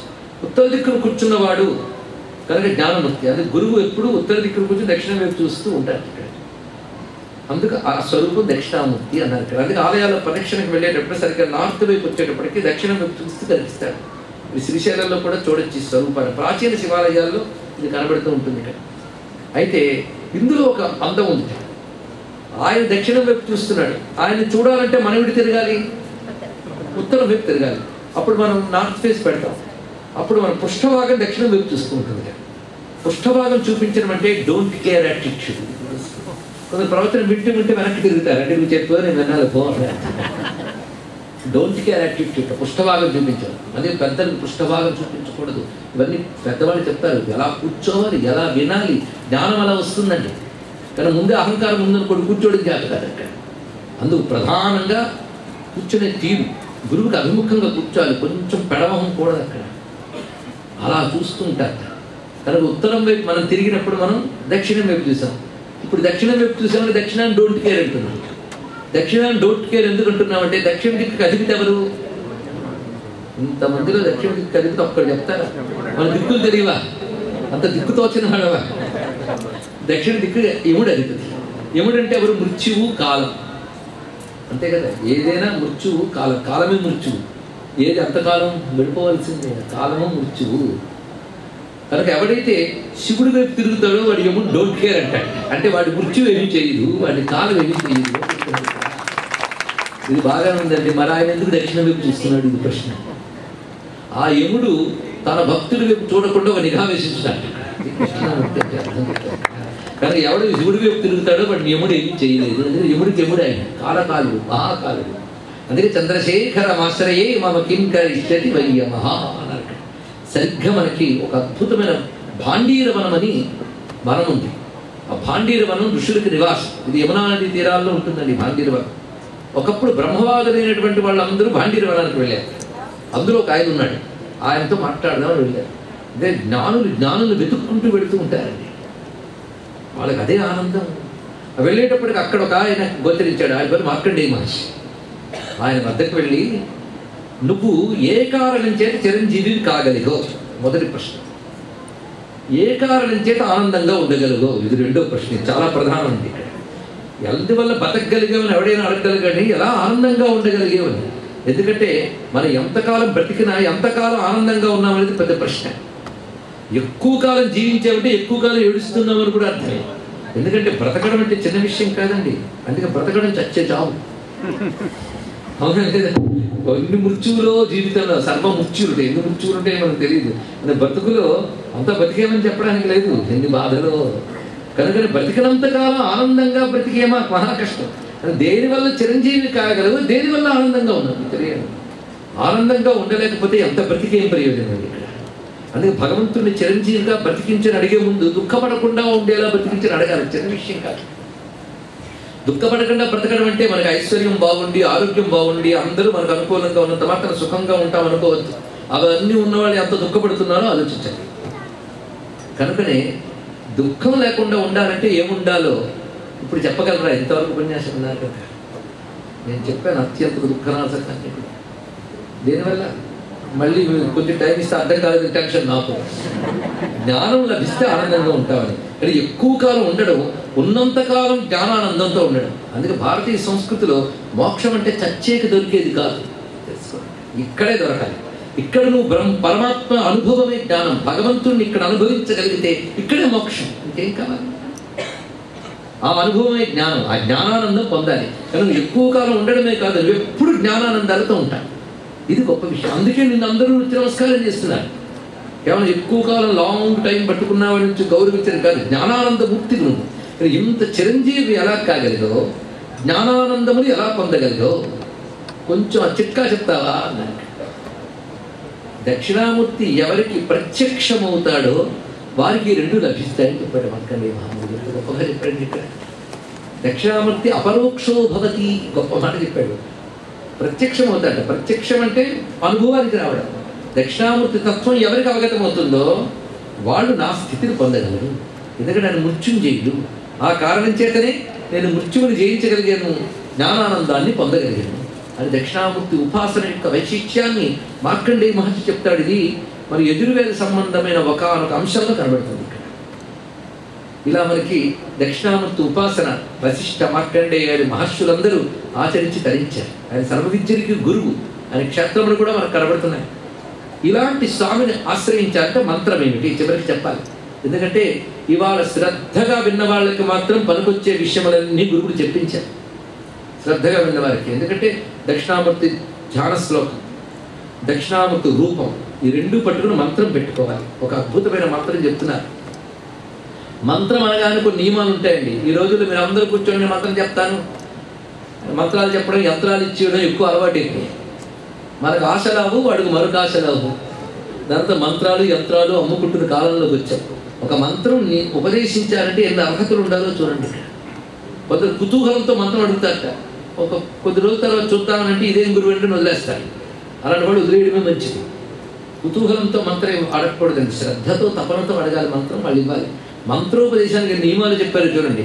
నకాల నియమోధవారుణ ధనాది సంశోధనం నూత పరిశుద్ధిరప్యతన చాత్ర దిగ్బంధనం నచాంగకర మాతృకాన్యసన వాయు సంశోధనం. మంత్రం ఇచ్చేటప్పుడు ఇన్ని చూడాలి చూడండి. నా కాల నియమం ముందు చూడాలి. ఇక్కడ అంటే మంత్రం అడిగినప్పుడు ఎవడడిగాడో వాడి యొక్క నక్షత్రం, వాడి తారాబలం చంద్రబలం, తన యొక్క నక్షత్రం ఉపదేశించేవాడు. ఈ రెండు చూసుకోవాలి. దానికి నియమం ఉంది. కొన్ని అర్ధరాత్రి ఉపదేశించాలి, కొన్ని ప్రాతకాలంలో ఉపదేశించాలి, కొన్ని గ్రహణ కాలంలో ఉపదేశించాలి. ఇది కాల నియమం. దాని తర్వాత అర్వణమూలం శాస్త్రం ఉంది. దాని ఎంత శాస్త్రం ఉందండి. మంత్రానికి నక్షత్రం ఉంటుంది. వీడి జాతకం ప్రకారంగా ఆ మంత్రం వీడికి సూట్ అవుతుందో లేదో చూడాలి. చూసారా అంత తేలిక విద్య అడిగేటప్పుడు అది అర్వణ శాస్త్రం అంటారు. అది దాని తర్వాత గురువుకి దక్షిణ ఇవ్వాలి. మంత్రం కానీ విద్య కానీ పొందాక దక్షిణ ఇవ్వకపోతే అది సార్థకము కాదు. ఇది శాస్త్రం చెప్తుంది. ఇక్కడ గురువు ఆశించడు, శిష్యుడు చెయ్యాలి, లేకపోతే విద్య ఫలించదు. ఆ ధనం ఏది ఇవ్వాలి? శుద్ధి అయిన ద్రవ్యం ఇవ్వాలి. అది తెలుసుకోవాల్సింది. అంతేగాని నా దగ్గర బోల్డ్ పాపం సొమ్ము ఉందండి, కానీ అందులో 10% వెంకటేశ్వర హుండీలో వేస్తున్నానండి, పుణ్యమంతా నాదే అన్నాడు. కానీ పాపం సొమ్ము హుండీలో వేసిన కొత్త పాపం వస్తుంది. ఎప్పుడైనా దేవతకి గురువుకి యజ్ఞానికి వాడేది శ్రమార్జితం, క్రమార్జితం, న్యాయార్జితం అవ్వాలి. గురువుకి ఇచ్చే దక్షిణ ధనం, శుద్ధమైన ధనం ఇవ్వాలి. చూసారు అప్పుడే కాల నియమం, అర్వణ శాస్త్రం, ధనం, రుణధనాది సంశోధనం, భూత పరిశుద్ధి. భూతశుద్ధి చేయాలట. భూతశుద్ధి అంటే ముందు వాడి శరీరాన్ని శుద్ధం చేయాలి. నేను మంత్రం ఇచ్చేటప్పుడు శరీరాన్ని ఎంకరేజ్ చేయాలి, ప్యూరిఫై చేయాలి, అప్పుడు మంత్రం ఇవ్వాలి. అనేక జన్మల సంస్కారాలు, ఈ జన్మల్లో చేసిన అనేక పాప పనులతో శరీరం పాడేయండి. మనం శుద్ధి చేయాలి. అది చాలా పెద్ద ప్రాసెస్. ఇది తెలియాలి. అందుకని నేను వెళ్తూ మంత్రం ఇస్తాను, ఇలా వేదిక మీద చెప్తానంటే అలాంటి గురువుల ప్రభావం తెలుసుకోండి. భూత పరిశుద్ధి చేయాలి. భూత పరిశుద్ధిలో మొత్తం షట్చక్ర ఒక్కొక్క చక్రాన్ని శోధింపజేస్తారు. అది భూత పరిశుద్ధి. దాని తర్వాత దిగ్బంధనం, మంత్రానికి దిగ్బంధనం ఉంటుంది. దాని తర్వాత మాతృకాన్యాసం, అంగన్యాసం, కరన్యాసం చేసి వాయు సంశోధనం, ప్రాణాయామంతో మంత్రశుద్ధి చేయాలి. అదుకుంటున్నది. ఇన్ని చేసి మంత్రం ఇస్తే మంత్రం ఫలిస్తుంది. ఇప్పుడు వెంటనే మంత్రం అంటే భయపడలే. ఇవన్నీ చేసి ధరించాలంటే చేయించేవాడు దొరకాలి, చేయగలిగే శక్తి మనకు ఉండాలి. ఇవేవీ లేకుండా ధరించే అవకాశం ఉందా? ఉంది. ఇవేవి అక్కర్లేకుండానే ఆ మంత్రములన్నీ ఇవ్వగలిగే శక్తి ఇచ్చే ఒక మంత్రం ఉందయ్యా, చెప్తున్నాను విను అంటోంది మంత్రశాస్త్రం. ఈ శ్లోకమే మంత్రశాస్త్రం. అది నకాల నియమోధవారుణధనాది సంశోధనం నూత పరిశుద్ధిరప్యధన చాత్ర దిగ్బంధనం. ఇప్పుడు నేను చెప్పబోయే మంత్రానికి కాల నియమం లేదు, అర్వణ శాస్త్రం లేదు, ద్రవ్యశుద్ధి, ధనం ఇవ్వడం అవసరం లేదు. నూత పరిశుద్ధి, షడధ్వ శోధన, షట్చక్ర శోధన అక్కర్లేదు. అదేవిధంగా వాయు శోధన అక్కర్లేదు, అంగన్యాస, కరన్యాస, మాతృకాన్యాసం అక్కర్లేదు. ఇవేవి అక్కర్లేని ఒక 10 అక్షరాల మంత్రం ఉంది. ఇది చేసుకోండి. ఈ మంత్రం పరమ మంత్ర సమ్రాట్. ఆ మంత్రానికి టైటిల్ ఇస్తున్నాడు ఇక్కడ, పరమ మంత్ర సమ్రాట్. సమ్రాట్ అంటేనే గొప్పది, మంత్ర సమ్రాట్ అంటే మంత్రాల్లో గొప్పది, పరమ మంత్ర సమ్రాట్ అంటే గొప్ప మంత్రాల్లో కల్లా సామ్రాట్. అలాంటి మంత్రం ఇస్తున్నాను, తీసుకోండి. ఎంత బాగుందండి. అన్నమయ్య మాటలో చెప్పాలంటే వెలసులభము ఫలమధికము, వెక్కసము నీ నామము వెలసులభము ఫలమధికము. తక్కువ శ్రమతో ఎక్కువ ఫలితం పొందొచ్చు. పెద్ద లిమిటేషన్స్ ఏది లేవు. ఎంత బాగుంది, రిస్ట్రిక్షన్స్ లేవు. ఎప్పుడైనా, ఎక్కడైనా, ఎవరైనా, ఎలాగైనా జపం చేసుకోవచ్చు. మీకు ఏదైనా ఇవ్వగలిగిన మంత్రం అయ్యా, ఇది సామాన్యం కాదు. ఏంటి ఆర్డర్ అదే చేయాలి, కొత్త కలపకూడదు, ఉన్నవి తీసేయకూడదు. అలాంటి మంత్రం చెప్తున్నాడు. ఇప్పుడు మంత్రాన్ని ఇంట్రడ్యూస్ చేస్తున్నాడు. ఆ మంత్రమే శివాయ గురవే నమః. ఇది మంత్రం. దీన్ని మించిన మంత్రం లేదు. సందేహించకుండా ఇది పరమమంత్రంగా పట్టుకుంటే జన్మ చరితార్థం చేస్తుంది.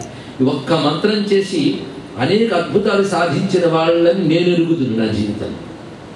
పిల్లలకి నేర్పండి, ప్రశాంతంగా కూర్చుని వాడి శివాయ గురవే నమః ఇది ఒక్కడ చేయగలిగిన అద్భుతాలు సాధించవచ్చు. నేను ఇదే అమెరికాలో 2 ఏళ్ల క్రితం వచ్చినప్పుడు ఒక చోట నుంచి ఫోన్ వచ్చింది నాకు. అంటే మా పిల్లవాడి పుట్టిన దగ్గర నుంచి బుద్ధిలో తేడా వచ్చి మాంద్యం వచ్చి ఎదగట్లేదు. ఎక్కడో ప్రవచనంలో మీరు చెప్పగా విన్నాం. అప్పటి నుంచి శివాయ గురవే నమః చేయడం మొదలుపెట్టాక అతని చేత చేయించక అద్భుతమైన మార్పులు కనబడుతున్నాయండి. కృతజ్ఞత చెప్పుకుంటున్నామంటే ఇది మాది కాదన్నా శాస్త్రం. అది శాస్త్రం ఎప్పుడు అసత్యం చెప్పదు.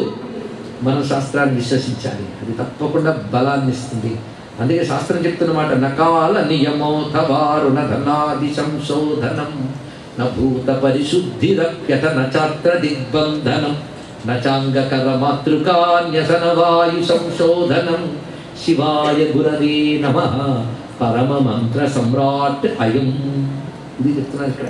అదే శివాయ నమః 5 అక్షరాలు, గురవే కలిసింది 8 అక్షరాలు. ఇది అష్టాక్షరి మహామంత్రం. ఇలాగే చేసుకోవచ్చు శివాయ గురవే నమః.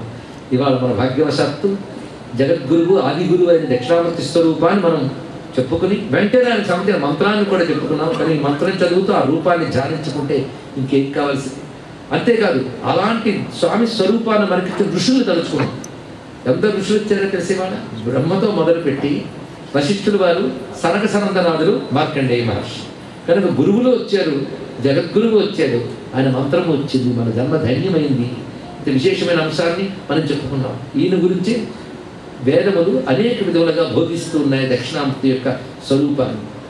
మన జన్మ చరితార్థం చేసుకుంటూ ఈరోజు స్వామి స్వరూపాన్ని ఆవిష్కరించుకున్నాం. సర్వం శ్రీ ఆదిగురు దక్షిణామూర్తి చరణారవిందార్పణం సుమరొక్క మాట. మౌనంతో ఉంటే ఋషులందరికీ అర్థమైంది. మౌనంతో నేను చెప్పిన జీవ బ్రహ్మ ఐక్యం. ఐక్యం అంటే అర్థం 2 లేదు 1 అయిపోయింది కదా. 2 లేదు 1 అయిపోయిందంటే ద్వైతం లేదు అద్వైతం అని అర్థం. అదే జీవ బ్రహ్మ ఐక్యం. ఈ అద్వైతం అసలు సత్యం. ఇది మౌనంతో చెప్తే వాళ్ళకి అర్థమైంది. మాకో మీకు లాభం లేదయ్యా, నేను ఈ మర్రి చెట్టు వదలాల్సిందే. చేతిలో ఉన్నటువంటి ఆ పైన ఉన్నటువంటి అమృత కలశం లేదా అక్షమాల తీయాలి. ఎందుకంటే దక్షిణామూర్తి 32 రూపాలు ఉన్నాయండి. ఆశ్చర్యం. కొన్ని రూపాలు అమృత కలశము అక్షమాల పట్టుకుంటాయి, కొన్నేమో అగ్ని డమరకం. ఇంకో దక్షిణామూర్తి వీణ పట్టుకుని ఉంటాడు. ఇంకో దక్షిణామూర్తి యోగ పట్టం మీద కూర్చుంటాడు అయ్యప్పలాగా. ఎన్ని దక్షిణామూర్తి రూపాలు అంటే దక్షిణామూర్తి మంత్రాలు ఎన్ని ఉన్నాయో రూపాలు అన్నీ ఉన్నాయి. అద్భుతమైన విషయం ఇక్కడ. ఎన్ని దక్షిణామూర్తి రూపాలు ఉంటాయి. పై 2 చేతులు మారుతుంటాయి కానీ కింద 2 చేతులు సాధారణంగా మారవు, ఇలాగే ఉంటాయి. కానీ ఈ పై 2 చేతులు వదిలిపెట్టి ఆ వటవృక్షం విడిచిపెట్టి ఆ మౌనం వదిలి మాట్లాడుతూ అదే చిన్ముద్ర అదే పుస్తకం పట్టుకుని అదే కుర్రవాడు దిగొచ్చట. ఆ స్వరూపమే శంకరాచార్యుల రూపము అన్నమాట. మూలతో నిష్పతంతి శంభోర్మూర్తిశ్చరతి భువనే శంకరాచార్య రూప. ముక్త్వా మౌనం వటవిటుమినో మూలతః నిష్పతంతి శంభోర్మూర్తిశ్చరతి భువనే శంకరాచార్య రూప. అలా ఆదిశంకర భగవత్పాద రూపంతో వచ్చినటువంటి ఆ దక్షిణామూర్తి. అందుకే నమ కపర్దినే జుప్త కేశాయ చ నిద్రలో మంత్రం ఉంది. బాగా జుట్టున్న వాడికి నమస్కారం, బాగా జుట్టు గొరిగించుకున్న వాడికి నమస్కారం. 2 శివస్వరూపాలు. ఎందుకంటే సన్యాస సాంప్రదాయంలో జడలు పెంచే వాళ్ళు కొందరైతే ముండనం చేసుకున్న వాళ్ళు ఉంటారు. జడలు పెంచిన శివస్వరూపం అంటే దక్షిణామూర్తి తెలుస్తోందండి. జడలు గొరిగించుకున్న శివస్వరూపం ఏదయ్యా అంటే ఆదిశంకర భగవత్పాదులు వారండి. అక్కడ ఈ 2 కూడా శివ పరమాత్మే. అది దాని పేరు రుద్రుడు. రుద్రుడు అంటే రుజాం ద్రావయతి రుద్ర, రోగములు పోగొట్టువాడు. రోగములు అంటే ఒకటే రోగం అంటే తెలుసుకుని ఇంకా బాగుంది. గోల్డ్ రోగాలంటే భయం కానీ ఒకటే రోగం అంటే సంసార రోగం అంటే రూట్ కాదా ఆల్ రోగాస్ భవరోగం. ఆ రోగాన్ని కూడా పోగొడతాడు కనుక రుద్రుడు. రుజాం ద్రావయతి రుద్ర. అంతేకాదు దుఃఖం ద్రావయతి, రోదనమును పోగొడతాడు కనుక రుద్రుడు. ఏడుపు పోగొడతాడు, ఆనందప్రదాడు. మనకు రుద్ర దక్షిణామూర్తి స్వరూపాన్ని ఈరోజు మనం ఆవిష్కరించుకుని కందళిత బోధముద్రం కైవల్యానంద సంవిదున్నిద్రం కలయే కంచన రుద్రం కరుణారస పూర పూరిత సముద్రం అని స్తుతిస్తూ దక్షిణామూర్తి గురించి గురువారం నాడు ఇంత ఆనందంగా హాయిగా నా చేత చెప్పించినటువంటి ఆత్మీయులందరికీ నమస్కరిస్తూ, ఇక్కడ చెప్పించిన గురుతేజానికి నమస్కరిస్తూ, ఆత్మీయ మిత్రులు శ్రీ సురేందర్ గారు ఎక్కడున్నారు వారికి, అదేవిధంగా ఈ కార్యక్రమం నిర్వహించిన వారందరికీ కూడా కృతజ్ఞతలు చెప్పుకుంటూ సర్వం శ్రీ జగద్గురు చరణారవిందార్పణమస్తు స్వస్తి. రేపటి రోజున ఆదిత్య హృదయం అనే విషయంపై గురువాయూర్ టెంపుల్లో కలుసుకుందాం. వరకు తెలియడం కోసం చెప్పడం జరిగింది. సర్వం శ్రీ దక్షిణామూర్తి చరణారవిందార్పణమస్తు. ఒక్కసారి అందరం దక్షిణామూర్తి శ్లోకాన్ని చదువుకుందాం. పిల్లల చేతి శ్లోకం, శివాయ గురవే నమః మంత్రం, ఈ రెండు చేయించండి. వాళ్ళ భవిష్యత్తు గురించి మీరు ఇంకా బెంగపడవలసిన అవసరం లేదు. అక్కడే వాళ్ళ బుద్ధి సరిగ్గా ఆలోచించేలాగా ఆయనే చేసుకుంటాడు. అంతేకాదు దక్షిణామూర్తిని ఏ కాలంలో ధ్యానించాలి కూడా టైమింగ్ ఉంది. గురువుని ధ్యానించవలసిన కాలం, దక్షిణామూర్తి స్వరూపాన్ని ధ్యానించవలసిన కాలం ప్రభాతే దక్షిణామూర్తి. పిల్లల్ని ప్రభాత కాలంలో ధ్యానించమనండి. మీరు నిద్ర లేచి చేయించండి. అవన్నీ అలారం పెట్టాను లేచి చేసుకోవాలని కాదు, మనం లేస్తే వాళ్ళ చేత. ఆ టైం బ్రాహ్మీ ముహూర్తం, జ్ఞానం వచ్చే ముహూర్తం. ఆ సమయంలో దక్షిణామూర్తిని ధ్యానం చేసి మనం సాధన చేసుకోవాలన్నారు. ఆ టైం దాటిపోతే చెయ్యొద్దని నేను చెప్పలేదు, ఆ టైంలో మంచిదని చెప్తున్నాను. ప్రభాతే దక్షిణామూర్తి. అటువంటి దక్షిణామూర్తి స్వరూపానికి నమస్కరిస్తూ సర్వం శ్రీ శివగురు చరణారవిందార్పణమస్తు. స్వస్తి ప్రజాభ్య పరిపాలయంతాం న్యాయేన మార్గేణ మహిమహీషాః గోబ్రాహ్మణేభ్యః శుభమస్తు నిత్యం. లోకాః సమస్తాః సుఖినో భవంతు. గురవే సర్వలోకానాం భిషజే భవరోగిణాం